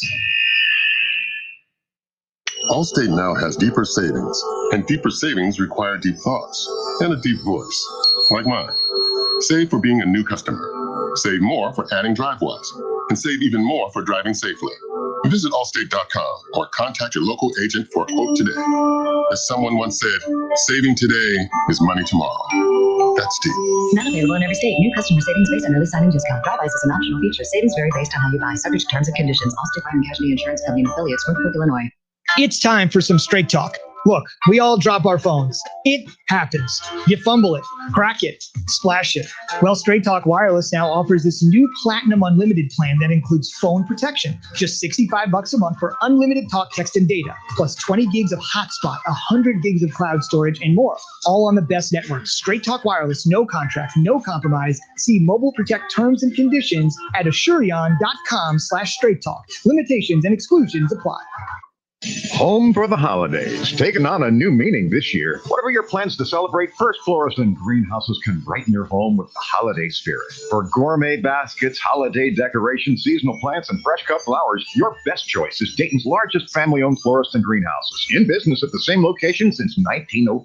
First Florist and Greenhouses. In-store shopping at 1306 Troy Street in Dayton. Curbside pickup and convenient online shopping. Visit us at firsttheflorist.com. That's FURST, theflorist.com. Save on your next project today at Menards, your home improvement store. Menards carries a great selection of Master Force power tool accessories. We have what you need to take on whatever you're up against. We carry Master Force sandpaper, drill bits, hole saws, cutting wheels, and more. Save on everything for your next project right now at Menards. Good through December 20th. Plus, a Menards gift card is always a great gift idea. More seasons, 360 all from Menards. At Milano's, we make the food that brings friends and family together. Invite Milano's to your party with easy online ordering, fast delivery, our quick pickup carryout station, and full catering menu. Milano's Pizza, Subs, and Taps. Celebrate the season. This year, get a gift for the crew and something for you, too. Shop Lowe's in-store or at lowesforpros.com for brands like DeWalt, Metabo, HPT, Yeti, and more. While supplies last, U.S. only. ESPN 1410 Wing AM weather. This afternoon will be mostly cloudy and breezy with a high near 35. Tonight's going to be partly cloudy with a low around 23. And tomorrow will be partly cloudy with a high near 36. I'm Pete Spivak for 1410 ESPN Radio. Mary's Bistro delivery business is bustling and ready to burst. Orders 34, 35, and 36 are up. Who's handling these? Hello, Mary's Bistro, now delivering. It's time to hire. I need Indeed. Indeed, you do. The moment you sponsor a job on Indeed, you get a short list of quality candidates from our resume database. Indeed delivers 2.5 times more hires than the other branded job sites combined, according to Breezy HR 2019. Visit Indeed.com/credit and get a $75 credit for your first job post. Terms and conditions apply. Give the gift of a Dayton tradition. Milano's Pizza Subs and Taps. Milano's gift cards are the perfect way to give good times and those favorite subs and pizza to family and friends. Right now, for each $25 Milano's gift card you buy, you'll get $5 more free. It's auction time again in North Lima, Ohio, with home improvement products and building materials, and it's all online, ending this Tuesday at 12 noon. Go to pbauctions.com and register to bid on name brand home improvement products online. Kitchens, flooring, Anderson windows and doors, decking, unclaimed freight, and more, all sold online at pbauctions.com. Auction ends this Tuesday at noon, so we'll see you online at the auction. I'm Charla. I'm a Park National banker, and I'm a new grandma. At Park National Bank, we believe that we're more than our job titles, and you're more than an account number. Now, bringing our family of community banks together under a single brand name means you get those core values you always counted on from us, and more service, more access, and more options. We're all together now at Park National Bank, where you mean more. There's no place like home for the holidays. And when it comes to home style, there's no place like Lee's Famous Recipe Chicken with our 8-piece meal for only $19.99. Get the taste of home that's ready in a hurry with 8 mixed pieces of our famous recipe chicken, 2 large sides, and 4 fluffy biscuits. With Lee's, treating your family to a home style meal is easier than ever. Get a sit-down meal made easy with our 8-piece meal for only $19.99. Only at Lee's, famous for chicken.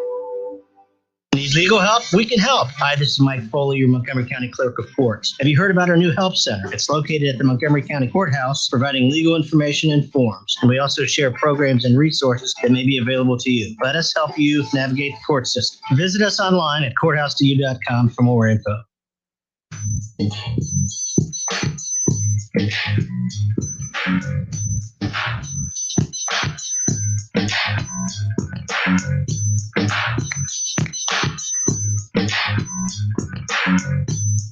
All right, everybody, we welcome you back. Justin Kinner, Kev Nash with you here on Dayton's ESPN radio station, 1410 Wing AM. The Browns and the Ravens tonight, and I can't tell you how excited I am for this because a few weeks ago, I'm not going to lie, even when the Browns were in the midst of, they've won a lot of games this year, by the way.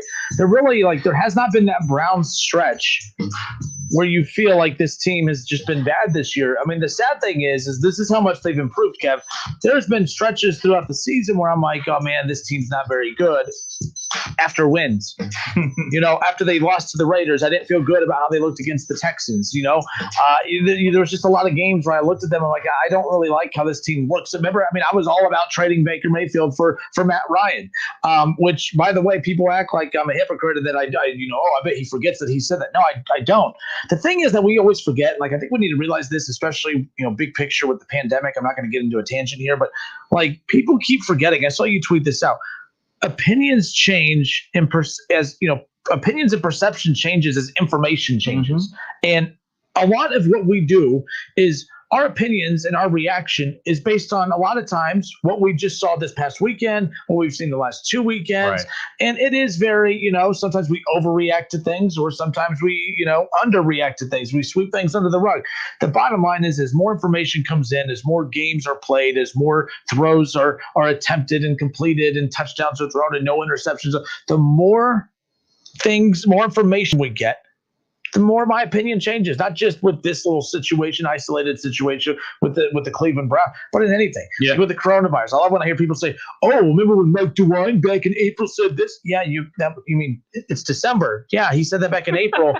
We were very, we're only a couple months into having information about a disease that we had no clue anything about, and we still don't know everything about it, but it's called evolving. It's called getting more information. So yes, weeks ago, Kev, you thought I was crazy, that I was sitting there saying the Browns need to move on from Baker Mayfield, or not maybe move on from him, but at least trade for Matt Ryan, get Matt Ryan in, and do whatever with Baker. See that interception, Matty Ice do. Yeah. So I was panicking because at the time I'm like, man, they have too much talent. I feel like the Browns have invested too much to overinvest into time given to Baker to figure it out, because I wasn't confident he was going to figure it out. And then all of a sudden, the things that we saw from his rookie season started reemerging into not just his game, but to the Browns game as well. And that's why my tune has changed. I'm not a flip-flopper or a hypocrite. The thing is, I think more of you need to do what I did, and is, hey, when your opinion is when he's playing bad, like for all of you out there who did nothing but rip Baker when he played bad, I've yet to hear any of you come out and say, yeah, he's actually pretty good. Maybe we were wrong about him. I did that with Joe Burrow. I didn't think Joe Burrow was going to have success with the Cincinnati Bengals. Now, he did not have success from a win-loss standpoint, but I was willing to admit, okay, the kid's for real. The reason he's for real, and the reason guys like Deshaun Watson are for real, is because on bad teams, they're still able to step up and have numbers. Baker, you can argue, is the opposite of that, where Baker needs everything to be absolutely perfect for him to succeed. And that's fine. We can argue in the future as far as when things aren't perfect, how good of a quarterback is Baker Mayfield, but that's later. Because right now things are good. The offensive line is great. The running game is great. The receivers are fantastic. All right. They drop a lot of passes too. Like Baker overthrows guys, but the Browns receivers, they drop a lot of passes too. But I'm not trying to get into the excuses aspect of this. I'm just saying, we all need to adapt with our opinions on things, because things change on a week-to-week basis. If Baker Mayfield had a good game last week, if he has and I was giving him praise. If he has a bad game tonight, I'm going to say, see, this is where the growth needs to continue for Baker Mayfield. He doesn't have it yet. People are like, oh, you're flip-flopping. No, it's called the latest game. The latest performance is what we're basing our evaluation off of. And the one thing I've been so impressed with Baker Mayfield and the Cleveland Browns on is the fact that they've been able to learn lessons while winning. We're going to talk college basketball later. A lot of people, people think I'm very critical of UD and all that stuff. From a college basketball perspective, that's a program that's 3-1 right now. And yet they're not as sexy as they were a year ago, and people are losing their minds. And I'm like, folks, relax. And this is coming from me, who's always looking for something to complain about. Like, this team's not going to be as sexy a year ago, but they're learning lessons along the way. I saw a cool clip of Anthony Grant addressing his team after their win over Mississippi State this past weekend. He said, you guys grew up today. You guys, I watched you as a team grow up today in double overtime. Because keep in mind, even going back to last year's number 3 team in the country, their only losses came in overtime. They couldn't win overtime games. They lost a close game to SMU. My point is that the Flyers are fortunate because they've been able to take bumps. They've been able to hit roadblocks and still come away with wins. And that's what the Browns are doing this year. They've hit roadblocks. They've had multiple games where they've only scored 10 points or 14 points, and they've come away with wins. And that's with the bad defense. That's with the quarterback who's very limited. They can only let him throw it 20 times so they can limit his turnovers. But the last couple of weeks, they've really put it together. The offense looks more complete now. It's not just so run dominant. Now it's complemented with a very good pass game. That's what I mean by adjusting with the weeks, adjusting with the games. And now where we are at with this Cleveland Browns team is they're pretty damn good.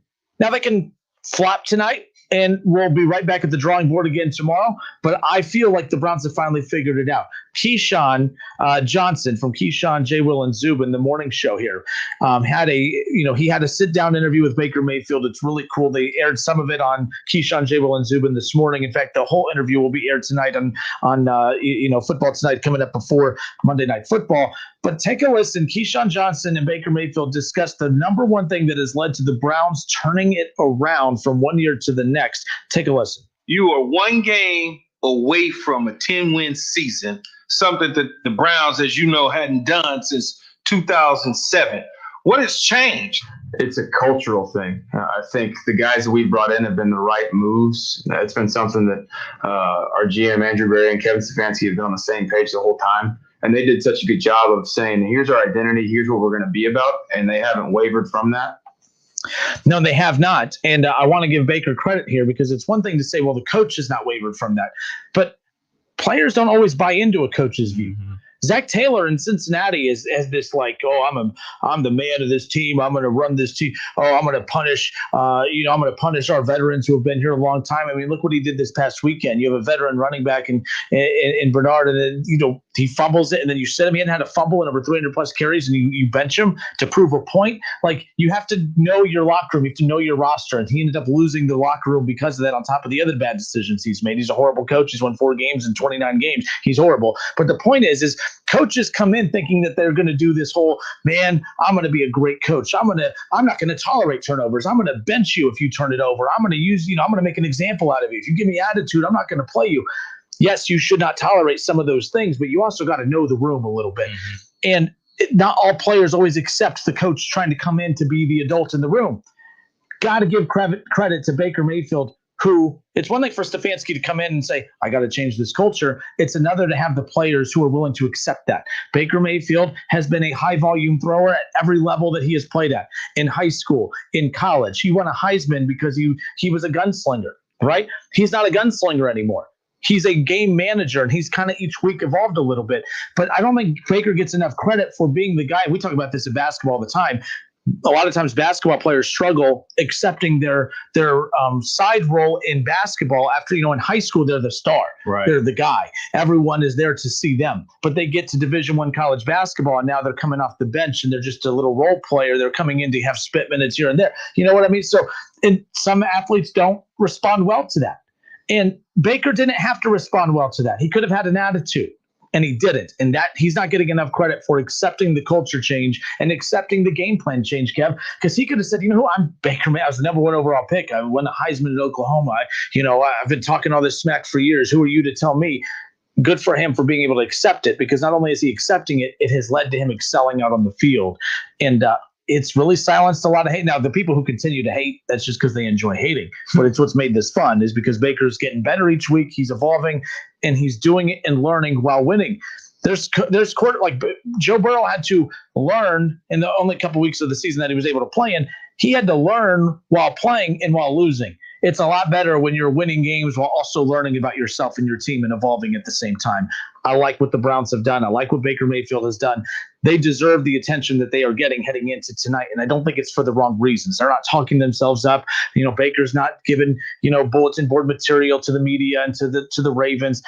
He's likable right now. If you hate him, you hate him. You're not going to like him. But he is coming across likable. He learned his lesson from when they had success his rookie year, and he went into the offseason chirping, and he didn't work hard in the offseason. He thought that he was just going to pick up where he left off and automatically be better because he had OBJ and Jarvis and these guys, and he found out how hard it was. I think he was humbled, and to me that speaks volumes about how he has learned from everything that he went through last season. That shows growth, and that's another reason why this team has taken that next step into not just winning games, but now being a contender. They're right in the mix of things here to win this division, which is crazy to talk about. Yeah, I'm with you 100%. Like, it's all about growth for Baker, but I also want to give a lot of props to the GM, Andrew Berry. Mm-hmm. You think about John Dorsey now. John Dorsey put a lot of these pieces on this team, but John Dorsey himself was a out there guy.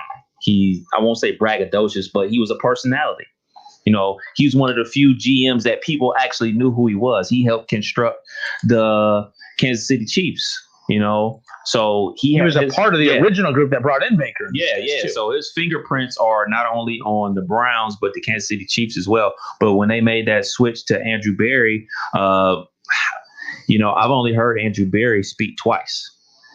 So from everything that I've seen, from the 2 times I heard him speak, he's a reserved type of guy, and let his actions speak louder than his words. And the same thing for Coach Stefanski. You look at Freddie Kitchens; he was a character. He was out there. He had the shirt last year that the fans gave him, and that someone saw him out at the movie theater. It said "kick the Steelers' butts" or something like that. Something that helped. He was a character. Not only a football coach, but a character. There's no character in Coach Stefanski. This is all work. This is business. This is a business. This is a grind.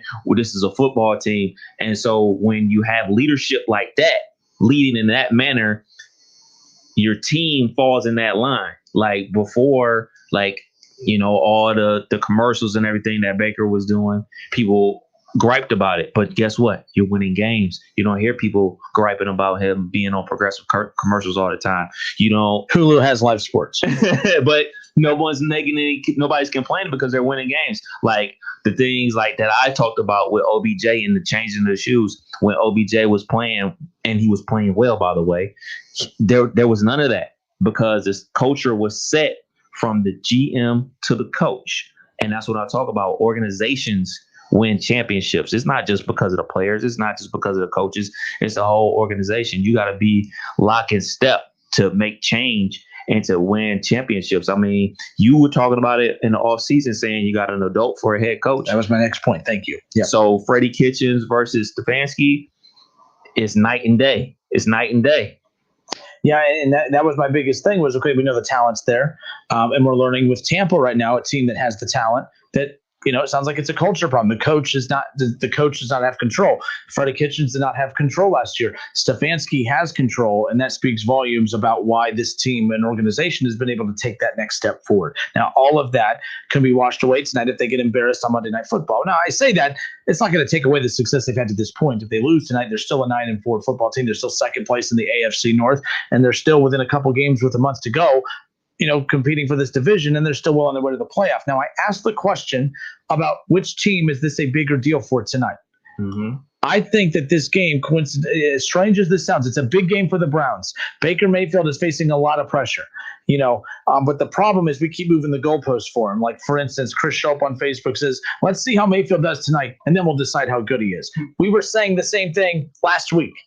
We were, you know what I mean? Like, we were saying the same thing the week before, even though it was the Jaguars. It's always let's see how he does this week. Then we can have that conversation. Then he, you know, leads the team to another win. Then it's like, okay, but he has the Titans coming up. If he beats them, then we can have that conversation. They beat the Titans. Yeah, but they don't have a pass rush. If they beat the Ravens tonight, when they beat the Ravens tonight, what you're going to tell me is, oh, he beat a 7-16.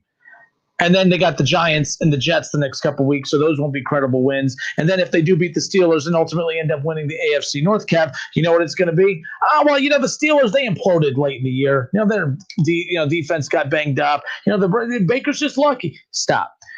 Good teams beat the teams they're supposed to, and the Browns have beat the teams that they're supposed to. They lost to the Raiders. You're going to have it's a 16-game, 3-month season. COVID's impact and everything. It is what it is. Bottom line is the Browns are 9-3. So when you ask me who faces more pressure in tonight's game, Kev, I think it's the Ravens.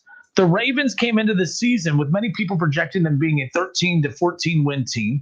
They were going to run away with this division. It was talked about that it was going to come down between the Browns and the Steelers for the wild card spot in the AFC, and that, you know, that it was the Ravens division, no questions asked, and rightfully so, by the way. Mm-hmm. On paper, one of the most impressive defenses in the National Football League. Lamar Jackson winning an MVP in only his second season, technically his first full season as a starter. The sky's the limit, right? You're only going to continue to get better. He's regressed. The offense has regressed. The defense isn't as potent as we thought it was going to be. This Ravens team is not as strong as we thought. They're 7-5. They're third place in the division. And when you look at right now, you look at the playoff standings, they're not a lock to make it. Right. In fact, they lose tonight, it's a very slim chance that they even make the playoffs. They possibly don't make the playoffs if they lose tonight. I mean, right now, Baltimore at 7-5, they got teams like the Dolphins and Colts and Ravens. There's a lot of 9-10 win teams ahead of them. Right. And that's why I think tonight the Browns lose. They're 9-4. They're still second in the division. They're still within striking distance of the division. I think this is a must-win game more so for the Ravens. That's why I'm laughing that we're all all eyes are on Baker. All eyes are on the Browns. I think all eyes need to be on the MVP quarterback and Lamar Jackson, who's regressed this season. The team's regressed. I think it's a big-time pressure game for both, which is why this is so fun. Because no matter who loses tonight, we're going to be talking badly about that person. Oh, Lamar, man, what's going on? He's regressed. He's taken a step back. Or he gets the win. It's a big win for Baltimore. Oh, Baker can't win in primetime. Oh, Bengals fans can relate. Remember the primetime woes that the Bengals had?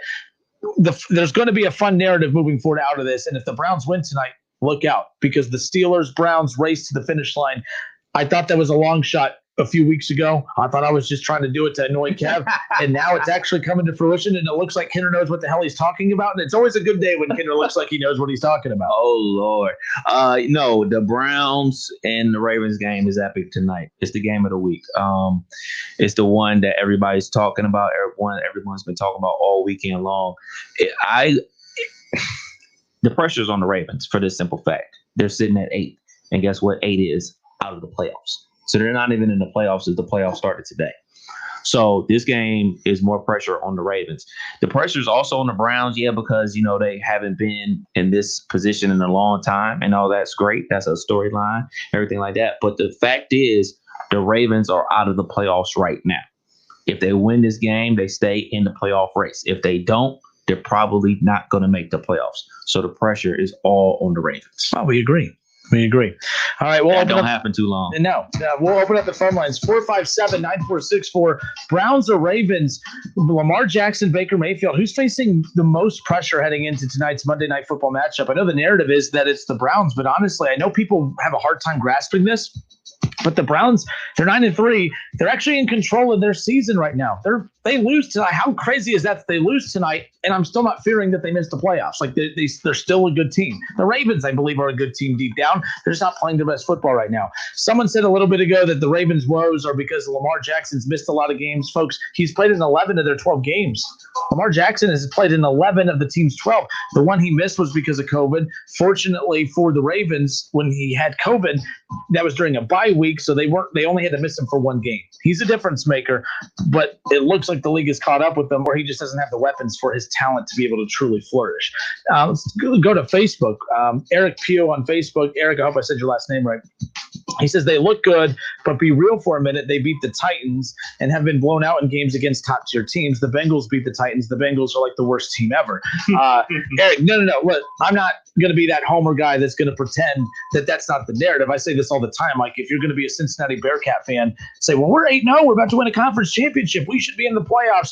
If you're a Bearcat fan, you need to be realistic of where you fall in the expectations of the totem pole of the dominance of the college football playoff teams, right? So I have to do the same thing with the Browns. They have not beat many good teams. They have two wins against really good teams in the Colts and the Titans.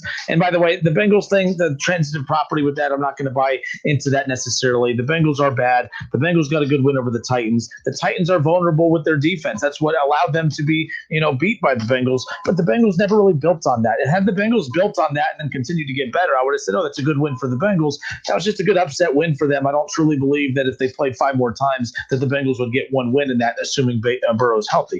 But I'm with you. I think that that's why this game is very important as well for the Browns. I think it's more important for the playoff picture for the Ravens, but it's very important because you have guys like Eric and not Shaw. Shaw did say that he changed his tone on that. I'll give him a shout out. Ron's still saying they should be 9-3, cupcake schedule, yada yada. So point is that narrative's not going anywhere. Oh, the Browns, they play nobody. They play the NFC East. Well, the Steelers that we're saying are somebody, they just lost to Washington. The Browns beat Washington. The Browns, they beat the Cowboys. Okay, they beat the teams they're supposed to. They got the Giants coming up around the corner. They're looking to sweep the NFC East. Good teams like the Steelers and Ravens, they haven't been able to fortunately do that. So, again, it's a very important game tonight. I'm pumped for it. It's not often that I'm excited for a Browns game this late in the season. Yeah, how about that? How about that? 457-9464 for your calls, your reaction next.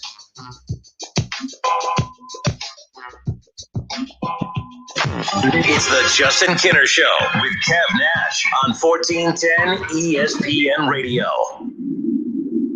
Cordell Transportation is now hiring for brand new home daily dedicated lanes. Earn up to $1,620 per week. A $2,000 sign-on bonus, medical, dental, vision, company paid life insurance. Apply online at CordellTransportation.com. You have empty office space to fill. You know what you need, and you know what you'd like.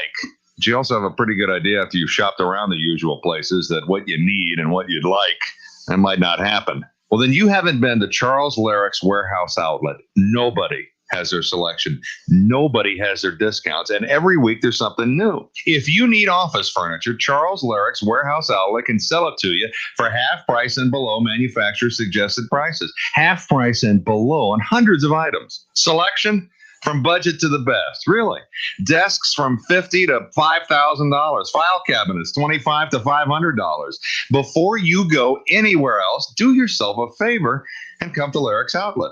With 87,000 square feet of selection, you're not going to go anywhere else. Charles Larrick's Warehouse Outlet, 2 locations, one at 23 McOil Street, Dayton, the other Uniques Unlimited on South Dixie. Open Monday through Friday, 10 to 6, Saturday, 10 to 4. We've been going to the same Skyline for 11 or 12 years now. When I see that familiar face at the drive-thru, it makes me feel good. Just making that connection, seeing them again. It's like going home. We always make sure that we eat as a family. And on the busier days, hitting the Skyline drive-thru is perfect for that. It's always a good experience. And everybody in the house is happy. We eat Skyline once a week for lunch or dinner. Yes, sometimes it's 2 times a week. Skyline is definitely my family's favorite restaurant.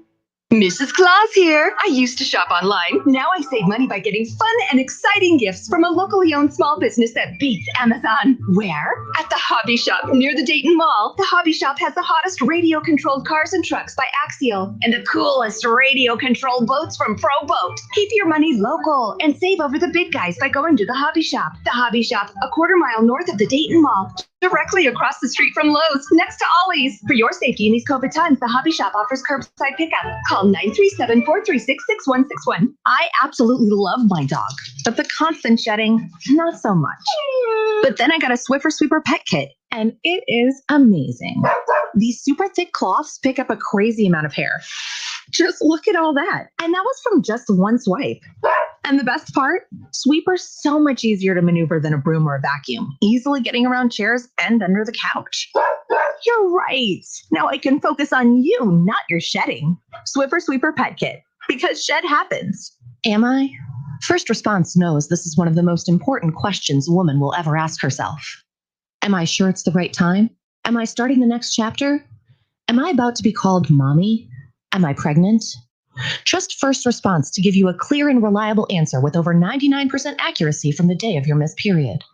Based on more than 99% accuracy in detecting the pregnancy hormone on day of missed period. America's most trusted pregnancy test brand based on the 2020 BrandSpark American Trust Study. First Response is the answer. If you need to hire, you need Indeed. Get quality candidates delivered from Indeed's resume database immediately when you upgrade your job post. Learn more at Indeed.com/credit. Tie ball game with the shot clock winding down now. Jones takes the ball to point off the high screen and roll. He puts up the shot at the buzzer, and it's Timothy's Bar and Grill on Brown Street. Dayton Flyers basketball fans can't make it to the arena this season, but want to experience a safe electric college game day atmosphere?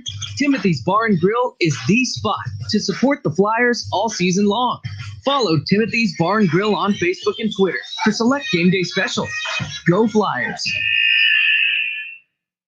I love my family. They're funny, sweet, smart. They even smell nice. But I hate holiday shopping for them. But ho, ho, ho, not anymore. Because I discovered the perfect holiday gift for my entire family. Skechers. Skechers have affordable, comfortable shoes that will make checking off your gift list easy as pumpkin pie. The kids go crazy for them. They have shoes that light up and sparkle, shoes that slip on and off, shoes that look cool. Forget about toys this year. Skechers are just as fun and no assembly required. And they're not just for kids. Adults love them too. They've got cozy slippers, comfy winter boots, sneakers for walking, running, outdoors, exercise, and all sorts of work footwear. Or if you're lucky enough to play golf, yep, Skechers has those too. And they all have the exclusive fits and features your family will love. They've got relax fit, wide fit, stretch fit, arch fit, and even max cushioning that feels like you're walking on clouds. Plus, they come with Skechers' exclusive air-cooled memory foam for ultimate comfort. And they're machine washable. So this year, give Skechers to everyone. Find them at a Skechers store, Skechers.com, or wherever stylish footwear is sold. Ever wonder just how far an extra mile really goes? Drive a Mercedes-Benz van and find out. Start with a network of over 250 authorized dealerships backed by a sales force ready to help you with everything from customization to service on vans like the Mercedes-Benz Sprinter that's tailored to your lifestyle, with options like blind spot assist and MBUX voice command for spoken directions, weather, and more. The route is being calculated. So whether you're enjoying life on the trail or working hard on the job, see how far an extra mile can really go by taking the first step into an authorized Mercedes-Benz van dealership today. Now with IRS Section 179, businesses can be eligible for up to a $25,900 tax deduction. That's up to $5,439 in tax savings. Options and model availability may vary. See dealer for details about costs and terms. Some equipment described as optional. $5,439 tax savings based on 21% federal tax rate and eligibility to claim full $25,900 Section 179 vehicle deduction. Your tax rate and eligibility may vary. Consult your tax advisor for more information. Limits may apply. Visit nbdance.com. Offer valid through December 31st, 2020. Hey, Sam, back from your date so soon? It didn't exactly go well. I really struggle with communication, trust, lack of commitment. At this rate, I'll be a single mom forever. Maybe you should check out if you qualify for the free classes offered at Marriage Works Ohio. They have TANF funds for people over 18 with a child at home or pregnant. You may qualify as a single mom. They help married couples and singles with healthy relationship classes, including topics like dating. Go to trustmarriage.com or call 937-262-7010 to register. The radio in your dash is more than radio. That SiriusXM button is instant access to a world of exclusive entertainment, including ad-free music channels for every genre and decade. You can also hear your favorite sports, comedy, talk, and news. Plus, you can stream with the SiriusXM app on your phone and connected home devices. And there's never been a better time to listen. Subscribe now and get your first 12 months for $5 a month with a new select subscription. Fees and taxes apply. Go to SiriusXM.com to learn more. Want to hear something amazing? Discover matches all the cash back you earn on your credit card at the end of your first year, automatically, dollar for dollar, with no limit on how much you can earn. Extra cash? Come on, how amazing is that? In fact, it's even more amazing when you realize all the places where Discover is accepted. 99% of places in the US that take credit cards. So when it comes to Discover, get used to hearing yes more often. Learn more at discover.com/yes. 2020 Nielsen Report. Limitations apply. College football, it's the game you wake up early on Saturdays for, even though kickoff isn't until 7. The game where the Goodyear blimp becomes a Hall of Famer. The game that goes just beyond school, spirit, fandom, or love of the sport. It's the game where the comebacks happen. It's the game where anything can and will happen, as long as you have the drive. Because college football is the game that moves you. We get it because it moves us too. Goodyear, more driven. It's time for some straight talk. Look, we all drop our phones. It happens. You fumble it, crack it, splash it. Well, Straight Talk Wireless now offers this new Platinum Unlimited plan that includes phone protection. Just $65 a month for unlimited talk, text, and data, plus 20 gigs of hotspot, 100 gigs of cloud storage, and more. All on the best network. Straight Talk Wireless, no contract, no compromise. See Mobile Protect terms and conditions at Asurion.com/Straight Talk. Limitations and exclusions apply. At Milano's, we make the food that brings friends and family together. Invite Milano's to your party with easy online ordering, fast delivery, our quick pickup carryout station, and full catering menu. Milano's Pizza, Subs, and Taps. Celebrate the season. This year, get a gift for the crew and something for you, too. Shop Lowe's in-store or at lowesforpros.com for brands like DeWalt, Metabo, HPT, Yeti, and more. While supplies last, U.S. only. All sports, all the time. This is 1410 ESPN Radio.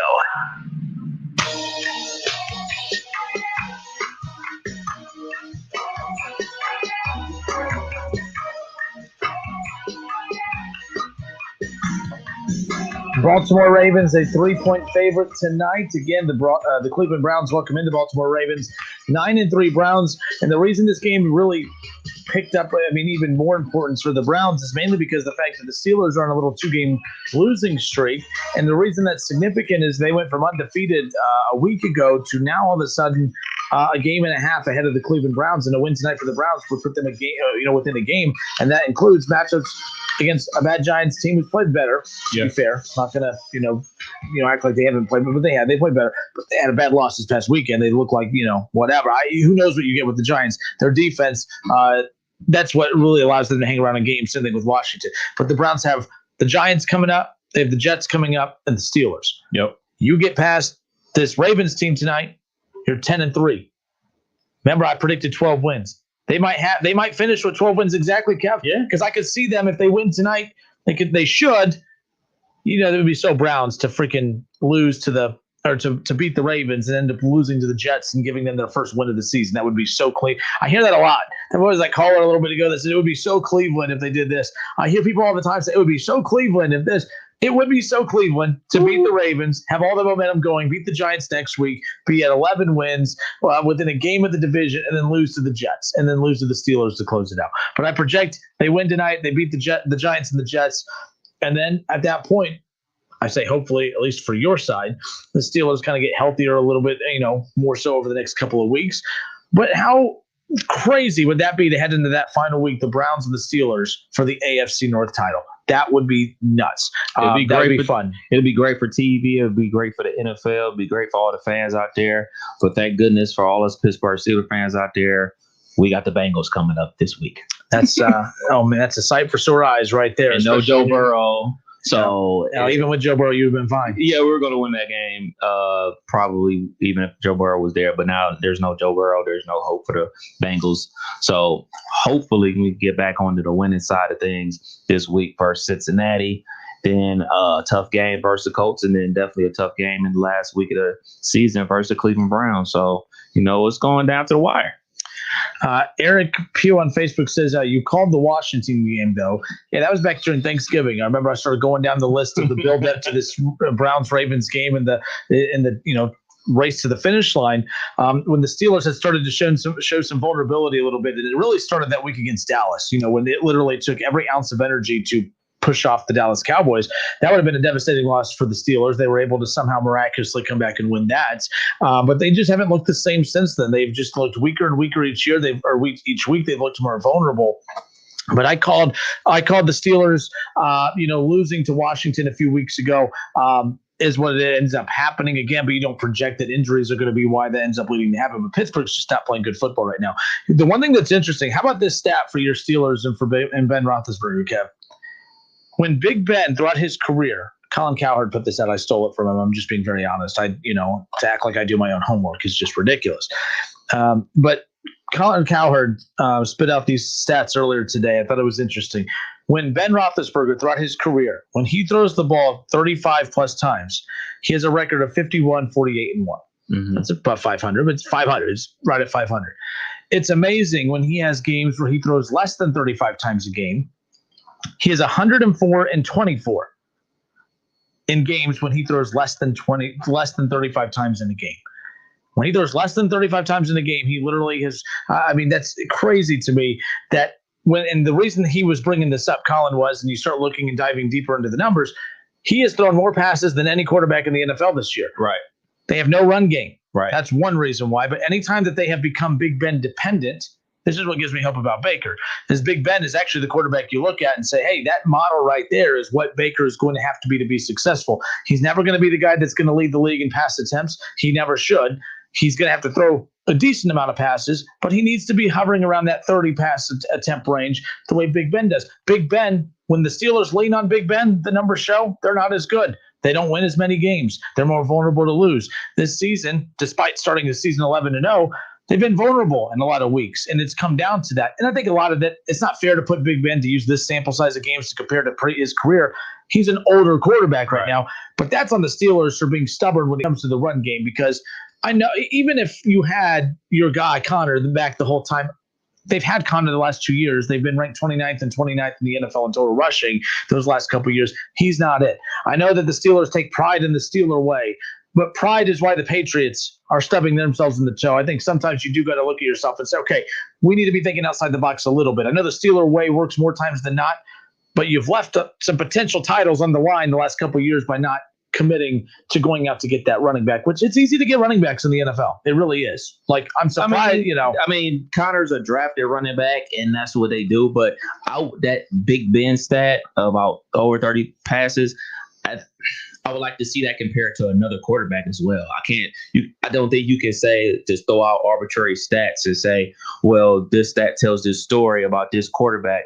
Well, give me an example of somebody else that throws that many times and has a winning record. You're the Steelers. Who cares about other people? I know, but I'm just saying, but if you're saying, like, if they're not as good as other teams because they're passing the ball this much, or this player isn't as good as another player because they're passing this much, give me the example of, let's just say, Drew Brees. He's freaking 75-10 when he throws over 35 passes a game. There's nothing else to go off of. You just give me one person and say, like, this is what happens when this player does this. Well, give me something else, another player, what their achievements are when they do something, do that same stat. So I don't know what to make of that stat because there's nothing to go off of. It's just, all right, this is what happens when he does it. Well, what happens when Tom Brady does it? What happens when Aaron Rodgers does it? So that's what I would need to know to even say anything about the stat. I don't know. No team is set up the same. So I disagree with you. who cares about what Drew Brees does? And by the way, I think if I had to guess, Drew Brees throwing a lot usually results in a lot of good things for that team. That they're known as a passing team. What I mean is, I'm not saying Big Ben's not a passing quarterback. I just think that the Steelers have always been known as that well balanced. You think of their strong run game with the balanced passing game. That's who they are. I don't think of Big Ben as this Patrick Mahomes type player. Patrick Mahomes is going to gunsling. He's going to throw it a lot. Mm-hmm. Brett Favre back today throws it a lot. These quarterbacks. Tom Brady. I bet you he would be one that's similar, where his record is 500 or above no matter what. But I guarantee you his games of probably more managing the game and not trying to be airing it out. I bet his record is very similar to Big Ben's. They're very similar as far as that. Capable of it when needed to, but you don't want to rely on them to be that. And the numbers show. I know you're all about looking at other quarterbacks, but you talk about the Steeler way. There is only one Steeler way. And the numbers show, hey, that he has won 50-plus more games when they do it this way versus being closer to 500 when they do it that way. And I guess. I guess those are the facts. No, I'm just saying, like, bringing it to you off the press. That's an arbitrary stat. That's like saying, it's always arbitrary when it doesn't fit what you want. No, it is. Big Ben. I don't know what you can't rely on him to throw. The team's not as good when you have to rely on him to throw. You know what happened last time? It sounds like the Cleveland Browns. Oh yeah, sounds like the Steelers way has been the Browns way all this time. Interesting. Oh, really? Who would have thought that the Steelers were trying to be the Cleveland Browns this entire time? Is that what we're trying to do? Man, I feel bad for you. I really do. I just would love to see somebody else stats with that number, like to say, like, okay, yeah, you're right. These what you're saying is backing it up from everything else. I just can't go off of just that one person. I just can't. But like that, I don't believe there's any correlation there. If another quarterback, if Drew Brees throws the ball 35 plus more times a game and his record's different, that's because the offense is fit to be, to him. Big Ben and him are completely different quarterbacks. Tom Brady, different quarterback. Every quarterback is going to be different from one way or another. Like, I'm just saying, like, Joe Burrow had to throw for a lot of yards to lose games. I'm just saying. Maybe there was too much Joe Burrow. Maybe he's what I definitely doubt that. Not enough Joey B. Yeah, he's something wrong with him, by the way. Not enough protection for Joey B either. He was quoted about his time with the Bengals. He loves Cincinnati still somehow, and he feels he could win Super Bowls here. Joe, it's one thing for you to come out and say, I still like it here. I think we can do some good things here. Leave it at that. But what world do you live in where anything you've seen makes you feel like you're well on your way to a Super Bowl? And I bring that up because it's not just him. Who else was I just looking at? Oh, yes, it was Sam Darnold with the Jets. I want to be a Jet for life. Shut up. You just want to be employed. Yeah, at this point, because you're about to be unemployed. You'll be employed quickly after that, but I don't know what your future is as a starter. But the bottom line, I wish these quarterbacks stop bailing these bad franchises out. Just say, man, I'm fortunate that I'm going to be able to come back and be healthy. I just hope that we change some things so that this doesn't happen again. What's wrong with being honest? Because Mike Brown's foolish enough to hear that and say, oh, see, he likes what we're doing. We don't need to do anything different. In fact, if we can go find another Bobby Hart, let's get 3 more of them and just put them all, Bobby Hart times 3. You can't do that. You can't compliment bad ownership. Sorry, Sam Darnold. Sorry, Joe Burrow. Zach Taylor still employed? Yep. Really? How about that? I saw his quote after the game, by the way. That his goal is just to continue to fight for his guys and continue each week. Their goal every week is to do everything they can to come up with a game plan to win a football game. And here's the problem. 29 games, 29 weeks. You've only figured it out 4 times in that stretch. They need to move on quickly. Now, Keith Byers today on his show said that they need to do everything they can to go get Bieniemy. If I'm Bieniemy, I don't want you. You for one, you jumped over me last year when it made all the sense in the world for him to be the head coach of the Bengals. You passed up on him last year. Joe Burrow's a hell of a prospect. He's why any head coach with a brain would at least consider the Bengals job. But that's where it stops. Joe Burrow is where you stop considering the job. Like Joe Burrow is why you would at least look at the job, and then it starts and stops at Joe Burrow. Then you move on because there's other organizations that are a little bit of a mess too. But I think Houston could be a better situation for a lot of these coaches. I think that Baltimore is going to be a better situation for these coaches. I don't think Harbaugh is the coach for Baltimore next year. You said that. That's staying on it? I mean, look, they're 7-5 right now. I just think that it's already getting stale. His message is stale. You have an MVP quarterback in Lamar Jackson. I think that they're going to say we need to really invest into him and make sure we get someone in here that's going to capitalize on what he brings to the table. So this is a whole new group of players that he has. Like, he's been there a long time. I want to say he's been there like 12 years. But this is his third. I agree with you. But this is his third year with Lamar. Yeah, and they're not getting any better. What I thought was going to happen with the Ravens this year, Kev, I thought they were going to win their 12, 13 games. I really did. I thought they would get into playoffs and then lose right away. And I thought he was going to lose his job going that route. Mm-hmm. It's even worse now because now you're probably, if you make the playoffs, you're going to be a 9-win team. You're not going to be confident going in. You're probably still going to lose in the first round. And now it's like starting to feel like you're losing grip on this team. They're going to need to kind of infuse that team with a breath of fresh air. Harbaugh's not a bad coach, and I don't even think they'd be moving on from him because he's not. I hate when people think that coaches are bad when they move on from you. Some are bad, like Zach Taylor. Others are like Harbaugh, who it's just you've been there long enough. Yeah, the message just runs. Yeah, that's nothing wrong with that. I mean, let's not forget that when they put in Lamar Jackson, he basically saved his job. Mm-hmm. He was out. He had already announced that he would be leaving at the end of the year. Yeah, he saved the craziest thing. Saved his job. And then he had that epic year where Lamar and them, what was their record? They went 7-1 down the stretch. They were so crazy. Like the MVP year for Lamar. Oh, last year. Yeah, last year. And now this year it's just like you're sputtering on offense. And like not only are they sputtering on offense, like the pace isn't there. Like, I know they were a real run heavy and play action team, but the pace of them lining up, like, it's not there. It's not clicking for whatever reason.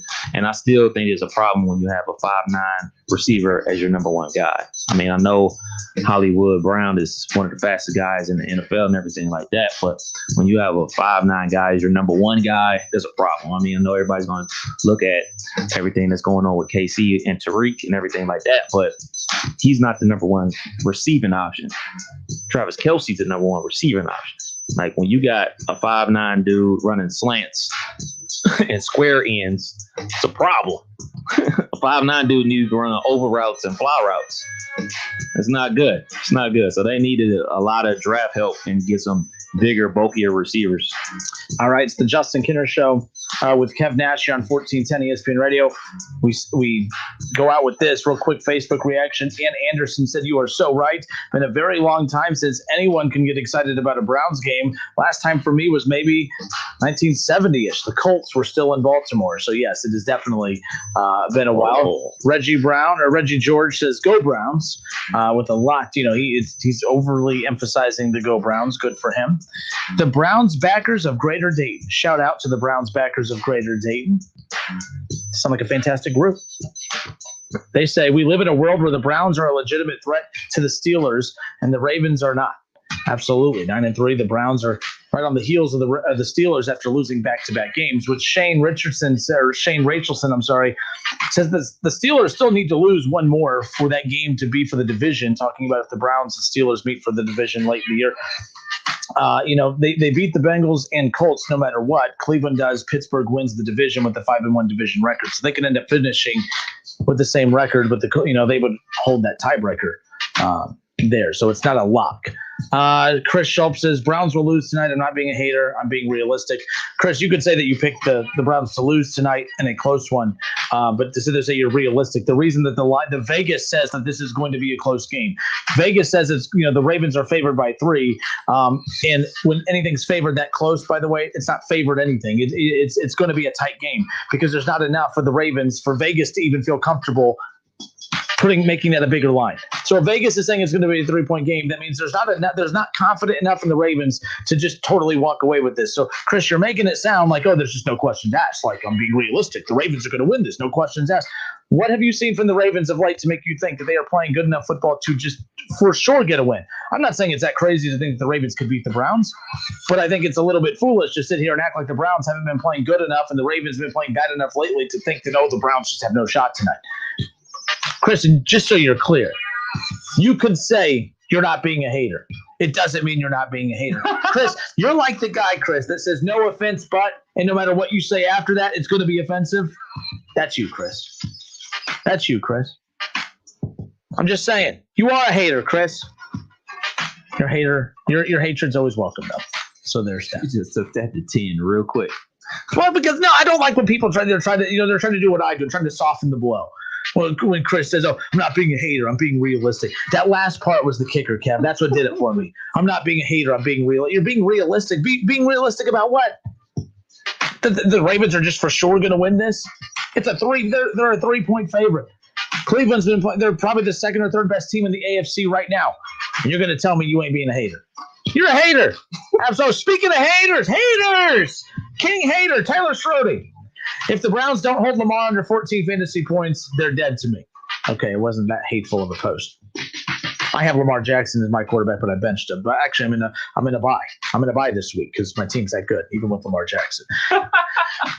Chris says, no offense, Justin. There you go. All right, folks, we'll be back in a moment. We are heading into the final season for the Cleveland Indians. The Cleveland Indians will no longer be the name of the team following the 2021 season, and everyone's triggered. Everyone's angry. Next, don't go anywhere. WYNG 1410 Dayton. Dayton's ESPN Radio. As a professional painter, you're only as good as your last job. Make it count with Behr Pro i300 interior paint from the Home Depot, starting at just $15.99 a gallon. And that's before the Pro Extra discount. You get superior hide and coverage, fast, easy application with a sprayer, roller, or brush, and you'll make sure your next job is your best job. Behr Pro i300 interior paint, starting at just $15.99 a gallon. Now at the Home Depot. How doers get more done. Available in-store and online. Freaking chicken chunks, freaking chicken chunks, freaking chicken chunks, freaking chicken chunks. $29.99 each and 4 pounds of freaking chicken chunks. The four sauces too. The four sauces too. Four sauces too. Four sauces too. Four sauces too. Freaking chicken chunks. Ring in the season with 4 pounds of frickin' chicken chunks. Buy a $25 Frickers gift card and get 5 frickin' bonus pots free. The ho home for fun, food, sports, and spirits is Frickers. Freaking chicken chunks, 4 sauces too. Freaking chicken chunks, 4 freaking pounds. When you needed your mom, she was always there with the Vicks Vapor Rub. She used that soothing scent to calm you. And her mom used it to calm her. And her mom, well, you get the idea. Vicks Vapor Rub's always been there. It always made you feel better. And today, it still does. Bring back those childhood memories with the comfort and care only Vicks Vapor Rub can bring. Vicks Vapor Rub, family tradition for a reason. At Target, we know a good deal means a great deal. This week through Saturday, December 19th, it's time to finish off your list with deals on Apple. Save up to 30% on home appliances and up to 30% off toys and games. With the holiday clock ticking, it's never too late to make a lasting impression with last-minute gifts for everyone on your list. Shop in-store and at Target.com. Bring more to every moment for less. Only at Target. Exclusions apply. All those mouths to feed. So many different cravings. In a world filled with endless dinner options, lives a family ravaged by hunger. The answer lies with one man. No, not just a man, a king, a pizza king. Get a large Casanos Deluxe pizza for $15.99 or a large pepperoni for just $12.99. Call 294-KING and see for yourself why the proof is in the taste. Pizza King. This year, get a gift for the crew and something for you, too. Shop Lowe's in-store or at lowesforpros.com for brands like DeWalt, Metabo, HPT, Yeti, and more. While supplies last, U.S. only. Listen, stream, and now watch. Don't miss the Justin Kinner Show with Kev Nash. Weekdays at 3 p.m. on Dayton's ESPN radio station, 1410 Wing AM. College football playoffs, Browns, Bengals, Buckeyes, and more. Catch the Keith Fire Show Mondays at noon on 1410 ESPN Radio.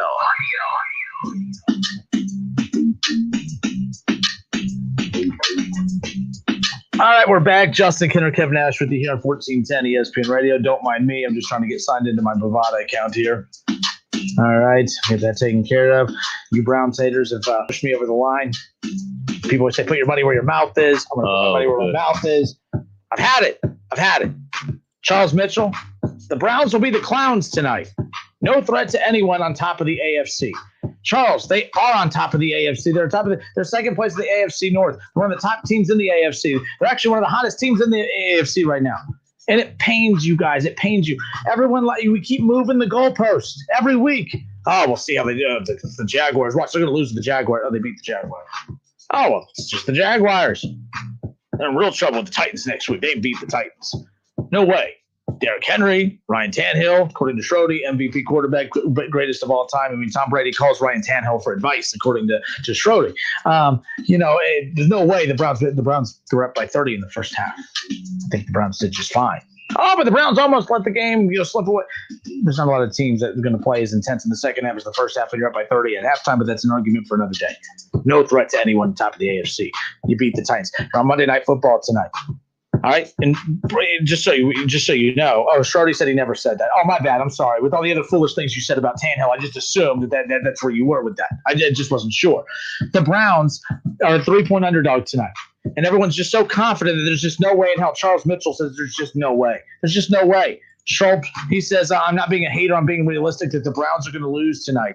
And you know the Justin Kinner show with Ken Nash. You know that Justin Kinner can't handle being told that he's wrong. So now he's going to go on this long little tangent because people are telling him that his team is going to lose tonight. The reason is because no one is picking the Browns to lose tonight with any kind of actual analysis. You're just doing it because you hate the Browns. You hate that the Browns are having success. You hate that last week everyone was projecting the Browns to lose, and they didn't just win. They literally took care of business. The game is done at halftime, and it drives you nuts. It drives you Browns haters nuts. It ticks you off that Baker Mayfield is actually keeping his mouth shut this year, and he's continuing to go out there and win games. He's throwing touchdowns. He's not throwing interceptions. He's winning games, and that just irritates you. And it irritates you so bad. I mean, every time he pops up on one of those commercials, you just want to, you throw, if you have your kid in your hand, you have a bottle, you just want to grab the bottle and throw it at the TV. You're just so angry. You're so upset. You hate that the Browns are doing what exactly you said they weren't going to do. They're 9-3. They're second place in the AFC North. They're a game and a half out of the division, and after tonight, they're going to be right there in the thick of things, and they're going to have a chance to win this division. And that infuriates you. It frustrates you. And it's sad. It's really, really sad. Really? It's sad. It really is. Now, Ron Howard's jumping in on the fun. Oh, Browns will get in the dance, but they're one and done. Like that's a bad thing. Like it's a bad thing to get. Oh, they're going to get to the playoffs, but they'll be one and done. Okay, before it was the Browns weren't even going to win enough games to get to the playoffs. Now they're going to get to the playoffs, and it's, well, they're not going to win a game, so they're just a bunch of bums. You're a bum. How about that? The Browns are winning tonight, Kev. I hadn't even told you my prediction yet, but the Browns are winning tonight. And they're winning by 14. They're winning by 2 touchdowns. They're winning by 2 touchdowns. The Ravens aren't playing good football. Everyone last week, they beat the Dallas Cowboys. The Dallas Cowboys are a joke. Dallas Cowboys are a joke. And by the way, like the Cowboys? They're embarrassing. Have you heard me claim them this year? Like I'm wearing Brown stuff today. I don't even wear my Dallas Cowboys stuff. It's embarrassing. And the fact is, Bengals fans, the fact that I'm saying how much of an embarrassment the Dallas Cowboys are, your team just got blown out by that team. So what's that say about your team? What's that say about your team? Your team's a bigger embarrassment than the Dallas Cowboys. You know the Bengals couldn't even get one win out of the NFC East this year? They would have come in last. If they were in the NFC East, they would be in last place in that division. In that division, they're just trying to be bad. They're not even trying to win. I mean, that's insane to me, Kev. The Browns are winning tonight. They're winning by 14. What's the score? What's the score? I said 14. They're winning by more than that. Look, Charles Mitchell, hold up. He says, you beat the Titans. Who cares? My Bengals went hoo-day all over the Titans. Big deal. Dude, your team has won a combined 4 games in 2 years. What are you talking about? Oh, I'm being disrespectful. I apologize. There was that tie. My bad. I shouldn't even be responding to the Bengals fans. I am making them relevant in December, which is something they haven't been in forever. I should not even be giving them any kind of pub at all. The Bengals should be non-existent on the show, period. That's just how it's good until they actually, decide that they want to be like the Browns and be a good football team. Everyone should aspire to be the Cleveland Browns, Kev, period. Who we got on hold? We got Jim. Uh-oh. Jim, how are you? Hey, I love that. I also I'm gonna throw out. I show you your opinion, but oh man, you sparked me. One time, I got an older brother, and when I turned into a grown man, if you want to call it that, I'm like 19, 20 years old. I beat him in arm wrestling once. I mean, I'm stronger than my big brother. He beat me 220 times at least. But you always have that one time. It's like the Bengals. Yeah. Oh, yeah. The Bengals, brag about that. And he'll just look at me and shrug it off, be like, yeah, scoreboard, buddy. 224-1. You caught me, I was drunk, dude. Maybe the Titans were hungover. Maybe they were drunk. I'm promising. Yeah, exactly. And so, I'm a Seahawks fan, but I living out here, I root for the Bengals and not a whole lot to root for. I tell you what, if they just held on to Andy Dalton and still bring in Joe Burrow. I'm not saying don't bring in Joe Burrow. Of course, bring in Joe Burrow. But just having that presence, and then at least they'd have a chance to win some more games.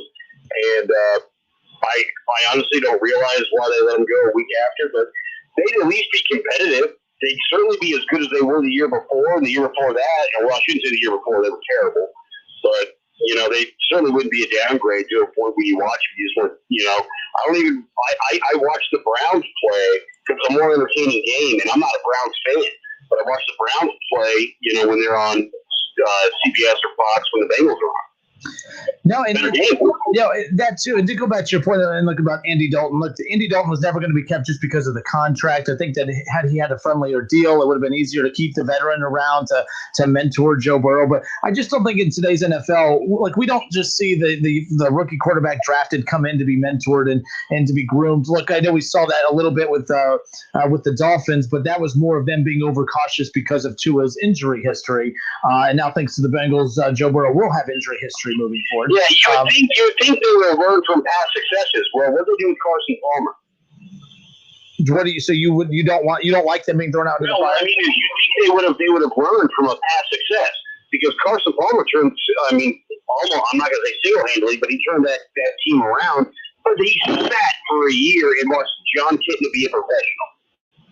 Yeah, the problem is we're just not patient enough as a fan base, as media, as an organization. Like the thing is, it used to be, hey, if you're going to draft, if you have a top 3 draft pick, you're probably not going to win games this coming up season. That's the expectation. Exactly. So if you should never fire a coach who loses that season after having the number 1, 2, 3, even 4 or 5 draft pick that year.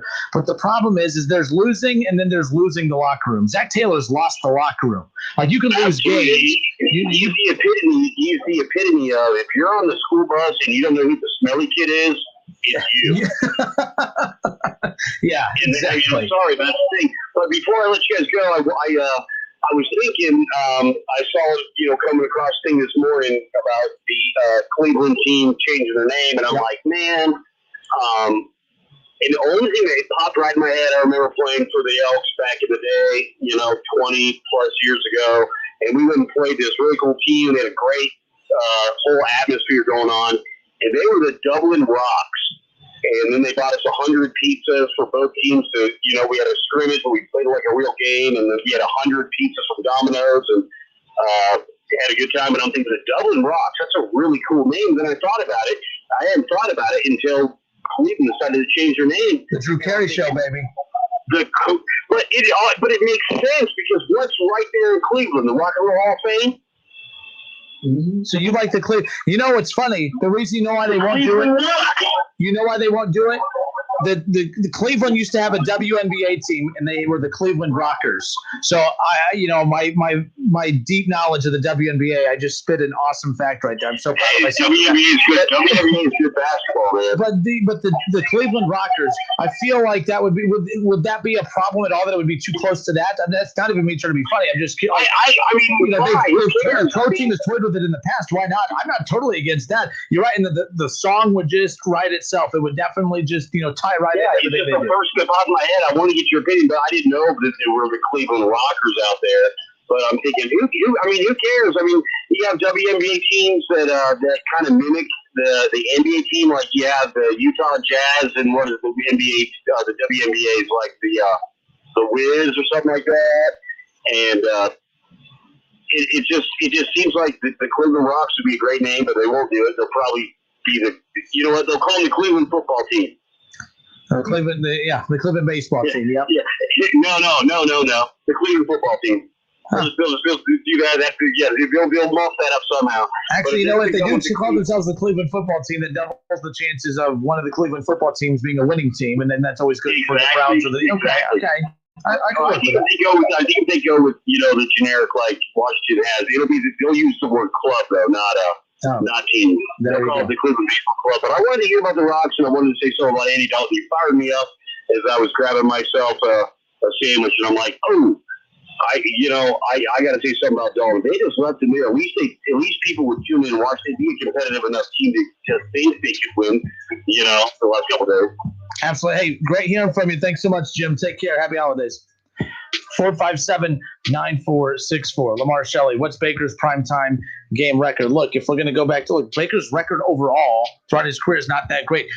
We're talking about the reason the Browns are hot right now in the scene, Kev, is because they're new to the scene. They just started winning. So if we're going to start going back and using Baker's record in past games, look, that's why the Titans game was so impressive, because Baker doesn't perform well against good teams. And not only did the Browns win against a good Titans team, he was the reason they beat the Titans. Like, he dominated the Titans. Sure, their defense isn't one of the top in the NFL, but Baker just went out there and balled out. There was the moment's too big for him. Lamar says, just a question, not a slight. I'm on the defensive, Lamar. I'm on the defensive. He's always on the defensive. I was doing good, and then everyone got me fired up. Everyone's like, oh, you got me fired up. No, you guys got me fired up. Like, you guys have more power with that than you think. Like, usually it's supposed to be the host that tries to generate the reaction. Like, I have, maybe that guy that gets mad at me all the time, I do have thin skin. Maybe that's the problem. Maybe I do. I need to be a happier person. I need to have more confidence in my teams to where I don't let the haters out there impact, my defensiveness. I should no longer be defensive. I should just, it is what it is. By the way, Bob McKinney says, I'm tired of Bengals fans saying that we lost to the Cowboys because we lost our quarterback. The Cowboys lost their quarterback way earlier than you. Plus, we lost 3 starting linemen as well. Oh, and our starting tight end as well. So no more excuses, please. Oh, exactly. And Lamar, I don't have his primetime record right in front of me at the moment. So Philip Reed says the Ravens have a point differential that is 100 points better than the Browns plus 85 or Ravens. But if Mayfield can keep the play action going, they could have a shot to win. Kev, do you believe that sometimes matchups we use too many outside numbers instead of the now? Like, how are the teams playing now? Yeah. The Browns team, even though they're 9-3, like, this 3-game stretch that they're on right now is better than the previous 3-game stretch where they were also winning games. Like, yes, winning matters. That's why I talked about the importance of the Browns learning lessons all while winning games too. They were winning ugly. And this is a team that used to find every way to lose a game. When things weren't going well, when the weather wasn't good, when the running game wasn't great, when the passing game wasn't there, they would lose those games. They would find ways to lose them. Now they find ways to win those games. That's growth. That's taking a step in the right direction. But they haven't just looked like a team that's narrowly escaping games with wins lately, Kev. Now it looks like Baker's confident. The passing game is complementing the running game. The defense is doing just enough. They're getting just enough turnovers to complement what the offense is doing. The defense is bad. They lose tonight. That's because of the defense. I think Baker's going to have a great game tonight. He's going to have a great game tonight. He's going to throw for over 300 yards. I promise you. No. Are all in. So they're going to win by more than it's going to be 14. I'm working on my score prediction, but I know they're winning by double digits. They're winning by 2 possessions. 14. Baker's going to have a great game and throw for 300 yards. Yes. And I'm putting money on it too. I'm literally doing this commercial break. I'm about to go, and I'm pretty good at this. I had a really good streak going, by the way. So how many rushing yards is Chubb going to have? I'm working on it. Just hold on. I'm working on it. But they pushed the right buttons. You putting up like Tecmo Bowl stats over there, man. The Ravens aren't playing great football right now. I'm just saying. Tyler said pretty sure the weather is supposed to be crappy. Okay, then maybe Baker throws for 275. Then either way, 299. 299, yeah, 299 and a half. How about that? We'll be back in a moment. Don't go anywhere.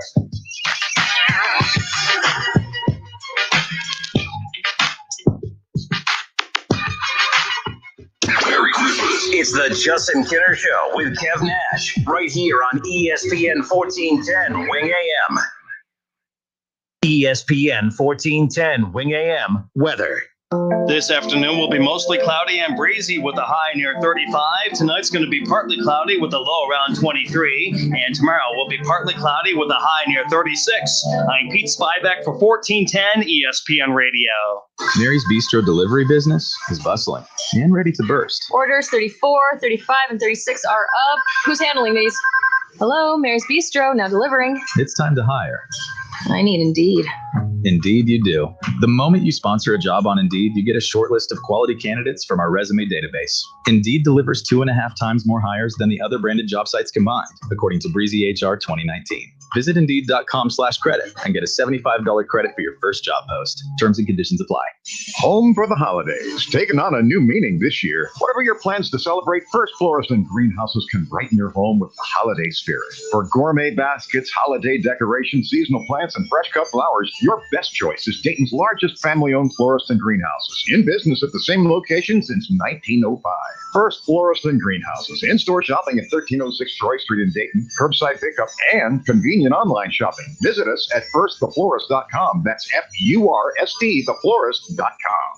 Mrs. Claus here. I used to shop online. Now I save money by getting fun and exciting gifts from a locally owned small business that beats Amazon. Where? At the Hobby Shop, near the Dayton Mall. The Hobby Shop has the latest radio-controlled cars and trucks by Arma and the nicest trains by Athearn. Keep your money local and save over the big guys by going to the Hobby Shop. The Hobby Shop, a quarter mile north of Dayton Mall, directly across the street from Lowe's, next to Ollie's. For your safety in these COVID times, the Hobby Shop offers curbside pickup. Call 937-436-6161. Dice balls with bells of holly, la la la la la la la. Spread a little holiday cheer this season and carol for a cause with TJ Maxx, Marshalls, Home Goods, and Sierra. Every time someone records a carol on Instagram with the hashtag Carol for a Cause, TJ Maxx, Marshalls, Home Goods, and Sierra will donate $10 to Feeding America, up to $1 million. So break out those reindeer antlers and do something good with hashtag Carol for a Cause. For more information, visit letscarolforacause.com. Allstate now has deeper savings, and deeper savings require deep thoughts and a deep voice, like mine. Save for being a new customer. Save more for adding DriveWise, and save even more for driving safely. Visit allstate.com or contact your local agent for a quote today. As someone once said, saving today is money tomorrow. That's deep. Not available in every state. New customer savings based on early signing discount. DriveWise is an optional feature. Savings vary based on how you buy. Subject to terms and conditions. Allstate Fire and Casualty Insurance Company and affiliates. Oak, Illinois. Going to Skyline on Saturdays has always been a tradition for us, so we missed it. Getting back into the restaurant, seeing everybody was a welcome for free. Kids were smiling. People were just happy. Skyline is our comfort food. It's auction time again in North Lima, Ohio, with home improvement products and building materials, and it's all online, ending this Tuesday at 12 noon. Go to pbauctions.com and register to bid on name brand home improvement products online. Kitchens, flooring, Anderson windows and doors, decking, unclaimed freight, and more, all sold online at pbauctions.com. Auction ends this Tuesday at noon, so we'll see you online at the auction. You have empty office space to fill. You know what you need, and you know what you'd like. But you also have a pretty good idea after you've shopped around the usual places that what you need and what you'd like, that might not happen. Well, then you haven't been to Charles Larrick's Warehouse Outlet. Nobody has their selection. Nobody has their discounts. And every week there's something new. If you need office furniture, Charles Larrick's Warehouse Outlet can sell it to you for half price and below manufacturer suggested prices. Half price and below on hundreds of items. Selection from budget to the best. Really. Desks from $50 to $5,000. File cabinets, $25 to $500. Before you go anywhere else, do yourself a favor and come to Larrick's Outlet. With 87,000 square feet of selection, you're not going to go anywhere else. Charles Larrick's Warehouse Outlet. 2 locations. One at 23 McOil Street, Dayton. The other, Uniques Unlimited on South Dixie. Open Monday through Friday, 10 to 6. Saturday, 10 to 4. Give the gift of a Dayton tradition. Milano's Pizza Subs and Taps. Milano's gift cards are the perfect way to give good times and those favorite subs and pizza to family and friends. Right now, for each $25 Milano's gift card you buy, you'll get $5 more free. Polking Bowling Centers are your connection for family fun or a great night out with friends. Looking for something to do this holiday season? Polking Bowling Centers offer a memorable experience with the family. Give the gift of bowling. Polking Bowling Centers offer gift cards, and they're great for the hard-to-buy-for person in the family. Safe, sanitized, and socially distanced. Let the good times roll at Polking Lanes in Dayton on Wilmington Avenue, Polking Woodman Lanes in Kettering on Woodman Drive, and Polking Lane South in Centerville on Kingsridge Drive. We saved serious cash with our Progressive Home and Auto Bundle and used the money to buy a new boat. Who's ready to water ski? This is not a real testimonial. Sure, customers can save big money with Progressive, but not enough for a new boat. They'll probably spend it on rent or gas money or maybe one of those little plastic wading pools for the yard. Ahoy there! Is what the captain might say on the toy boat in your wading pool. Progressive Casualty Insurance Company and affiliates. College football, it's the game you wake up early on Saturdays for, even though kickoff isn't until 7. The game where the Goodyear blimp becomes a Hall of Famer. The game that goes just beyond school, spirit, fandom, or love of the sport. It's the game where the comebacks happen. It's the game where anything can and will happen, as long as you have the drive. Because college football is the game that moves you. We get it because it moves us too. Goodyear, more driven. This year, get a gift for the crew and something for you, too. Shop Lowe's in-store or at lowesforpros.com for brands like DeWalt, Metabo, HPT, Yeti, and more. While supplies last, U.S. only. There are many ways to catch the Justin Kinner Show with Kev Nash on 1410 ESPN Radio, weekdays from 3 to 6 p.m. You can catch it live right here on 1410 Wing AM, or you can stream the show at wingam.com. But now we have another way that you can take in the show. You can now watch the Justin Kinner Show with Kev Nash live on ESPN Dayton's Facebook page. Listen, stream, watch. It's the Justin Kinner Show with Kev Nash, weekdays from 3 to 6 p.m. on 1410 ESPN Radio. On Twitter, make sure to give us a follow. Search 1410 Kinner for Justin Kinner on Twitter. That's 1410 KINNER and ESPN Dayton for the station Twitter handle.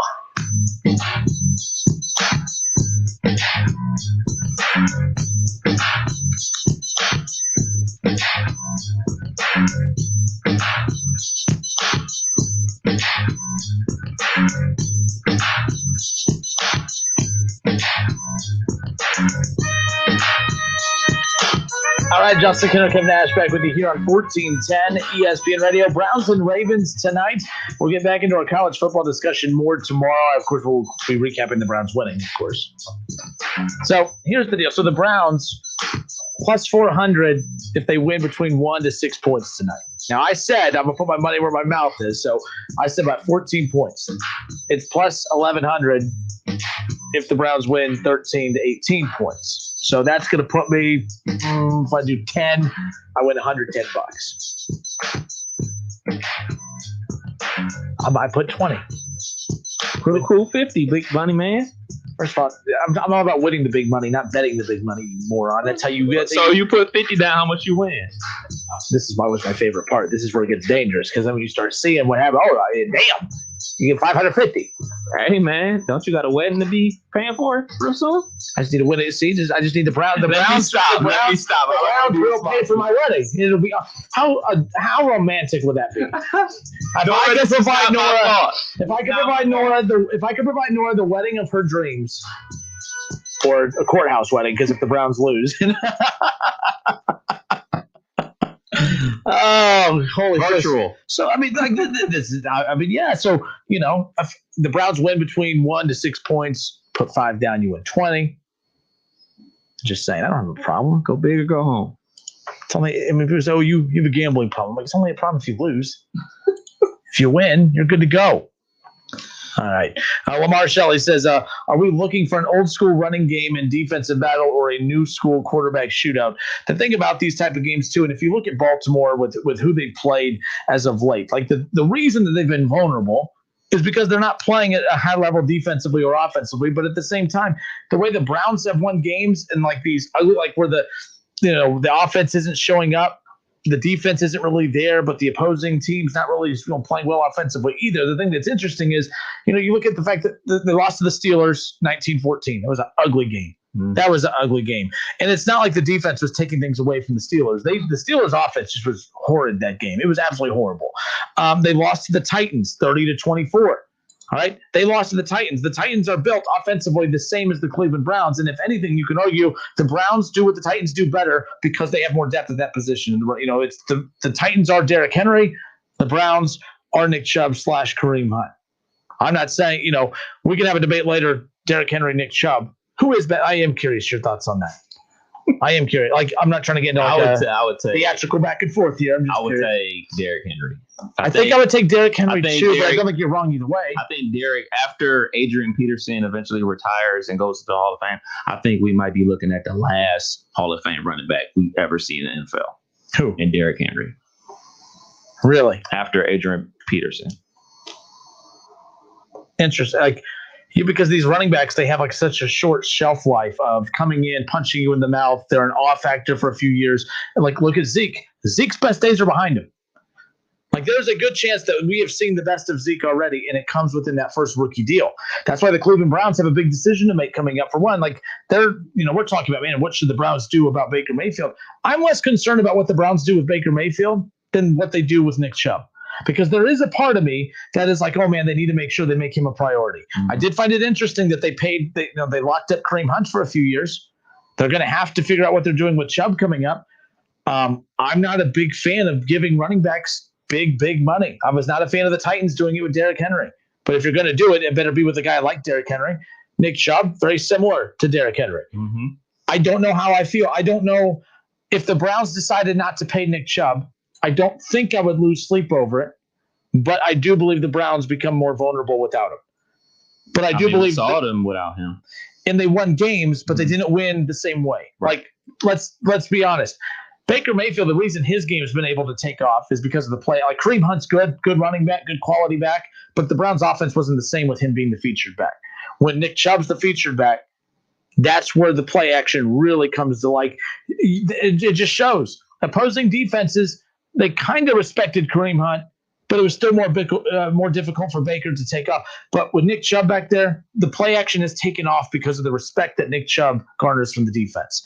But to go back to my point, shelf lives for running backs are so short and small that outside of Derrick Henry, there are more Ezekiel Elliott's in the league than there are Derrick Henrys. And is Nick Chubb going to be a Derrick Henry, or is he going to be a Zeke Elliott? Is he going to be a Todd Gurley? Is he going to be a Leonard Fournette? Is he going to be these running backs that come in and make a huge splash? And they're these. I mean, how much better? Like, we thought Leonard Fournette was all this. Le'Veon Bell. How many of these great running backs are going to come make a splash in the first 4 years? And we think, oh man, these teams have to pay him. The Steelers have to pay Le'Veon Bell. All right, the Jaguars, they have to pay Leonard Fournette. They did. They moved on from him because he just didn't. It didn't lead to anything. Todd Gurley, the Rams, they have to pay him, right? They paid him. They released him a year later. The Cowboys, they paid him, and he's a bum now. Like, he's not. I'm sorry. I know we love him because he's once a Buckeye, always a Buckeye. Unless you're Tate Martell. We love Zeke because he's a former Buckeye, but I promise you this, he's not that good right now. He's just not. He had a good game against the Bengals, but it's the Bengals. But like, Zeke's motivation, his work ethic, all of that declined the second he got that money. Whatever, more power to him. But you know what I mean? Like, that's why me and you always go back and forth on this. I'm like, it's not that I'm saying they're not worth it. The talent's always worth it. Le'Veon Bell was worth the money he was asking for, but they don't have to give it to him.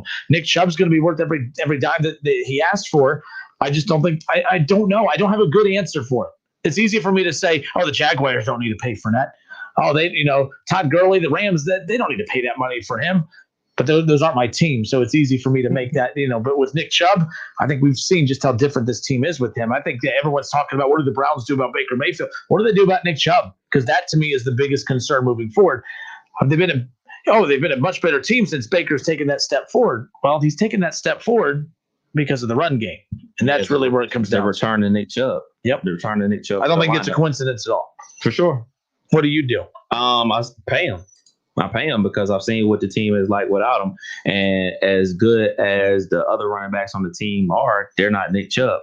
And I think that it's evident that when you have a special running back like that, they deserve to get paid because they produce wins for you. Like, same thing with the Titans. When Derrick Henry is getting 20, 25 carries a game, they win. When Dalvin Cook is getting 20 to 25 carries a game, they're in games. When they're passing the ball over the place, they're losing.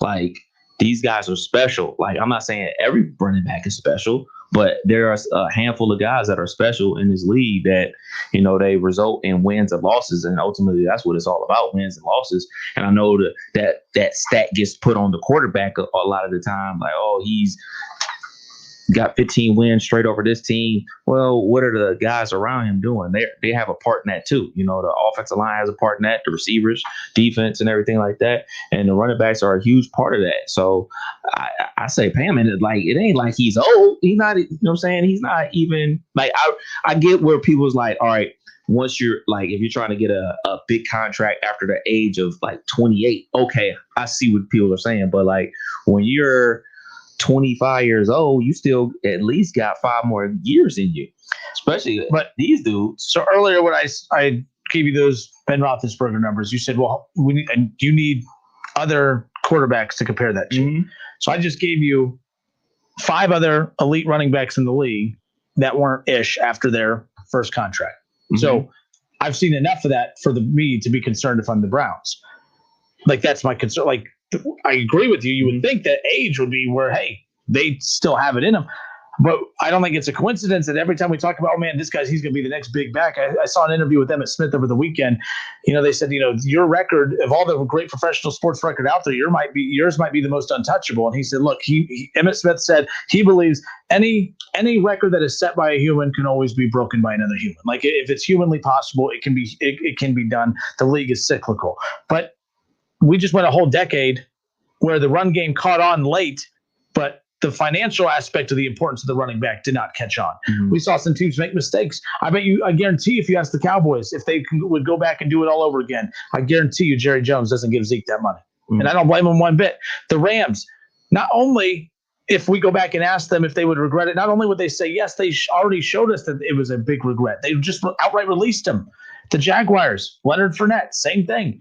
The Steelers, they lost a whole year of Le'Veon Bell because they refused to pay him. Mm-hmm. And he wasn't technically wrong. He brought a pass catching ability to the table of what he was asking for. They still didn't do it. And then McCaffrey too, by the way, good job, Ron. Ron dropped him. Another one, a big name guy is going to get big money, and he can't stay on the field. Yeah, he just got paid. And he can't stay on the field. And that was before he even got paid. That was the narrative about him. So that's my concern moving forward. If I'm the Browns, I am not sprinting to the negotiation table with them. I'm going there saying, man, this is going to feel good early, but it's not. I don't know. It's like marrying a stripper. Well, that's up to You're not even going to ask me to elaborate? No. It's a family show. I think it's so. Up to marrying a stripper means that. Aren't you engaged, man? Yeah, but she ain't a stripper, so we're good. So I'm talking about gambling away y'all life savings and strippers. Go ahead. The joke's on her. We don't have a life savings. So, the bottom line, no, it's like marrying a stripper. Like, it sounds cool. It sounds like it's going to be fun. It's going to be great, you know. But then there's a lot of other things that come. So she has to go to work. Yeah, you got to go to the doctor because there's weird bumps keep appearing. Like I've just said, like there's a lot of bad things that come with that. There's a lot of bad things about giving all your money to a running back. I'm just saying, like, there's not enough success stories in recent history to support the Browns giving Nick Chubb the money. And I'm telling you this because I fear the Browns doing the right thing. The right thing is not to give him the money. The one time the Browns try to do the smart thing is where it'll come back and haunt him. Nick Chubb will go on to be the best running back in the NFL for the next 10 years, and they will be the ones made an example of. You know, Joe Mixon, by the way, I do not put him in the category of those other elite backs, but he had very good numbers. Paying him was a mistake. The Bengals should not have paid him. For one, they didn't even need to pay him this year, and of course they tried to do, we're the organization that respects our players and we pay him. Well, how's that worked out for So what's a fair contract for Nick Chubb? I don't know. A fair one? Yeah. I would have to look at the percentages of like how much of a chunk of your revenue of your payroll you're going to put towards them. So I don't know. Like, it really doesn't matter because they ask for one thing. There will always be teams that will give it to them, mm-hmm. and it's usually not the team that already has them. That's why Leonard Fournette's with a different team. Todd Gurley's with a different team. Le'Veon Bell's 2 teams removed from the Steelers since then. So that's my concern for that. I just think it's up to the GMs and the front office to finagle those dollars and make them work to take care of your player that produced for you already and that you're expecting to produce in the future. Like, you know, there's situations, especially we see this in the NBA all the time, where they're able to make the numbers work. They make things work when they want them to work. Like, you obviously have to find your franchise quarterback. You take care of your franchise quarterback, but then you can't go into the same argument and say that, all right, we took care of our franchise quarterback and then we're not going to give him any weapons, a la the whole Aaron Rodgers thing, which I don't really believe in, but that's a story for another day.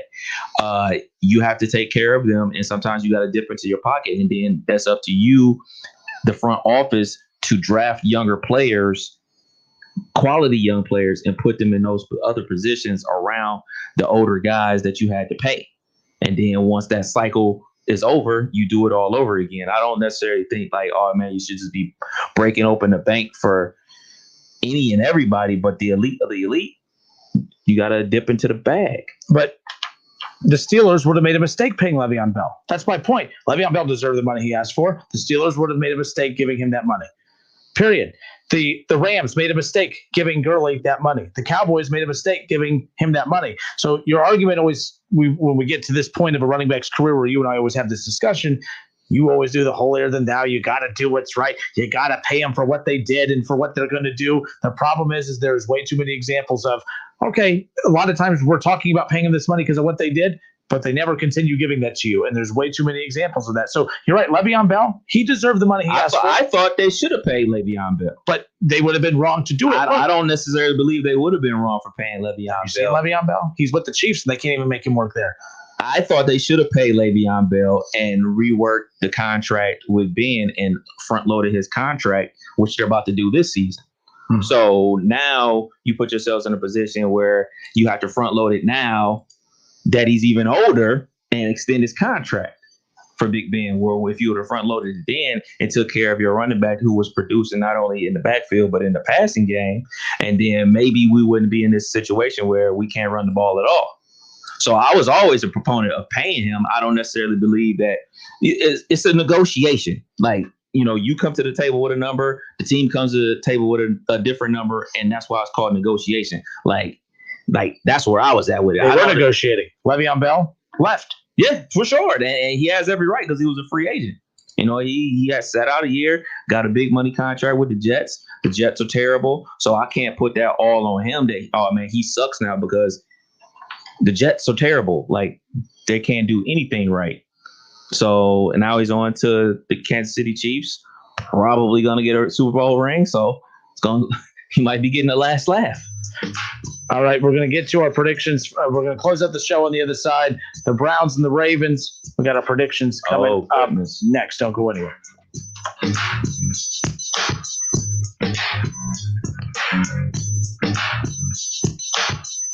It's the Justin Kinner Show with Kev Nash. Justin, you're awesome, baby. Right here on 1410 ESPN Radio. They can bulge, go bald, wear down, flatten, or be in dire need of replacing. No, guys, it's not you. We're talking about your tires. Let Fat Boys get your car rolling again. Safe and sound. Fat Boys carries tires in all makes, styles, and sizes, including Continental, Goodyear, Michelin, and more. Check out Fat Boys' new location in North Dayton at the corner of Meadmore and I-75, or 3050 Springboro Pike in South Dayton. Fat Boys, your ultimate resource for wheels, tire, service, and accessories. Look for Fat Boys at fatboysdayton.com. Tie ball game with the shot clock winding down now. Jones takes the ball to point off the high screen and roll. He puts up the shot at the buzzer, and it's Timothy's Bar and Grill on Brown Street. Dayton Flyers basketball fans can't make it to the arena this season, but want to experience a safe electric college game day atmosphere? Timothy's Bar and Grill is the spot to support the Flyers all season long. Follow Timothy's Bar and Grill on Facebook and Twitter for select game day specials. Go Flyers! Ever wonder just how far an extra mile really goes? Drive a Mercedes-Benz van and find out. Start with a network of over 250 authorized dealerships, backed by a sales force ready to help you with everything from customization to service on vans like the Mercedes-Benz Sprinter that's tailored to your lifestyle, with options like blind spot assist and MBUX voice command for spoken directions, weather, and more. The route is being calculated. So whether you're enjoying life on the trail or working hard on the job, see how far an extra mile can really go by taking the first step into an authorized Mercedes-Benz van dealership today. Now with IRS Section 179, businesses can be eligible for up to a $20 $25,900 tax deduction. That's up to $5,439 in tax savings. Options and model availability may vary. See dealer for details about costs and terms. Some equipment is practice optional. $5,439 tax savings based on 21% federal tax rate and eligibility to claim full $25,900 Section 179 vehicle deduction. Your tax rate and eligibility may vary. Consult your tax advisor for more information. Limits may apply. Visit nbdance.com. Offer valid through December 31st, 2020.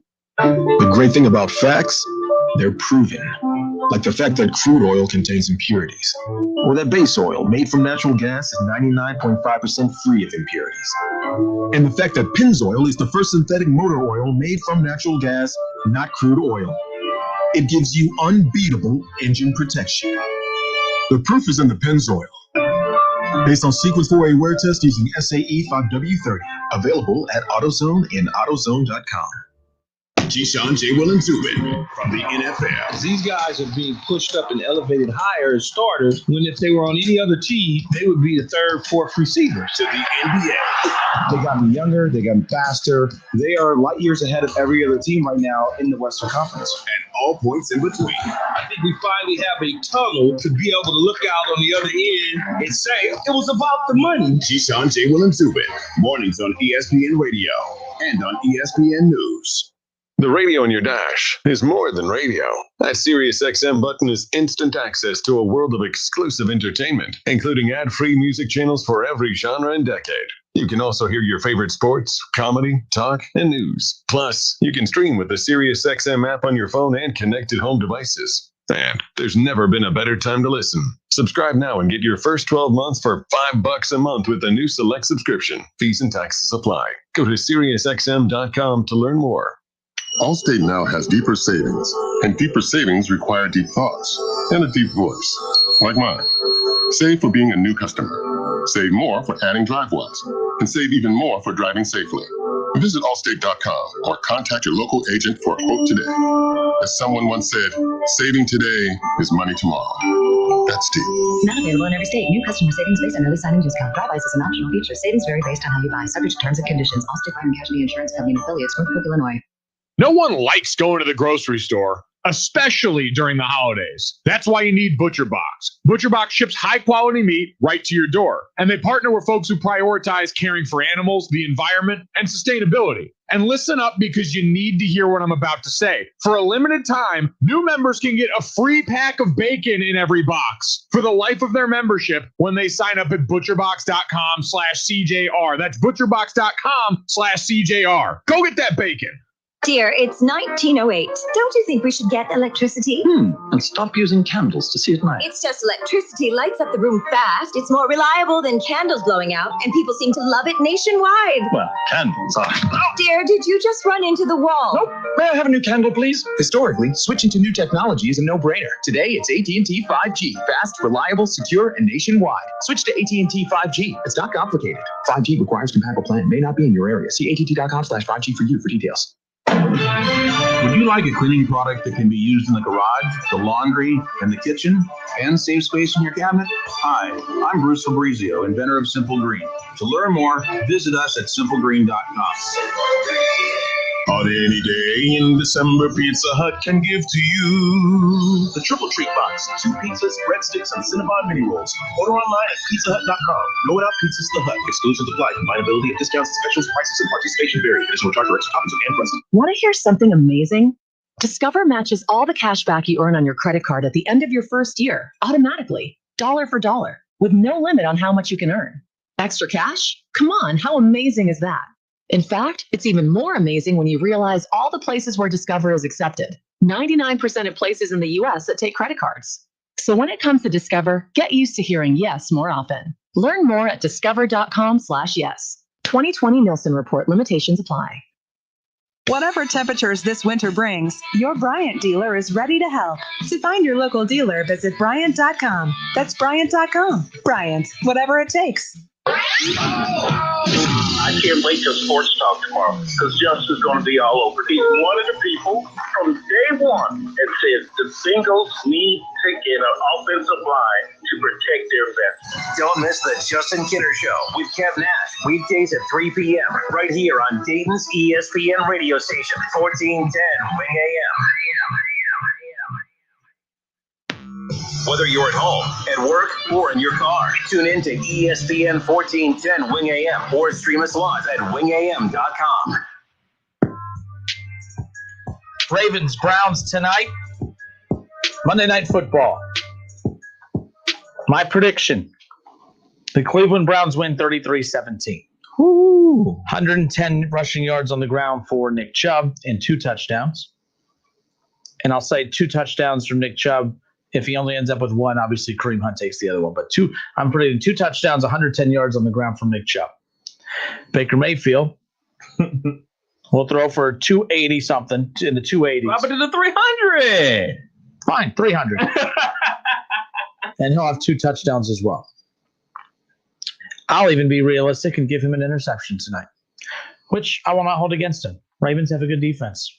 If you're going to throw an interception, I'd rather you throw it against a good Ravens defense than against a team like the Jaguars who don't have a defense. So, I could forgive a Ravens interception. I can't forgive a Jaguars interception. So there you go. So I'll go for the 295 plus.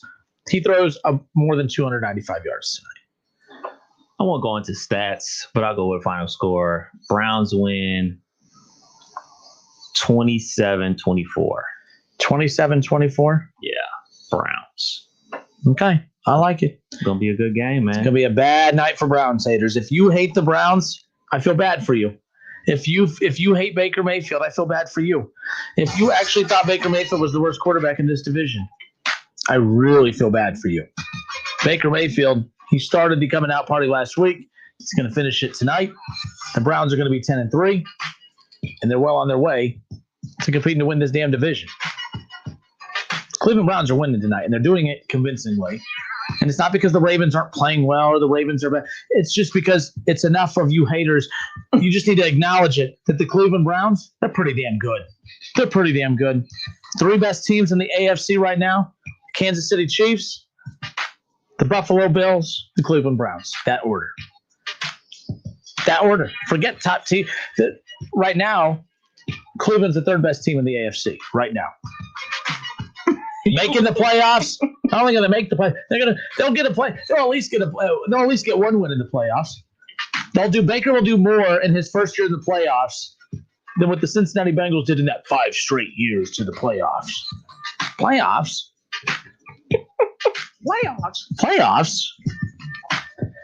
Eric Pugh says Ravens win big. Lamar goes nuts.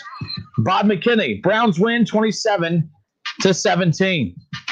So there you go. Browns haters, have a great night. Because your night's about to get really bad come kickoff. I'm telling you right now. One more time. The Cleveland Browns win tonight 33-17. Baker Mayfield throws for 295 plus yards. He throws for 2 touchdowns. He might take a playoff and throw a pick. He might. Nick Chubb, he's gonna do Nick Chubb things. All right, he's gonna do man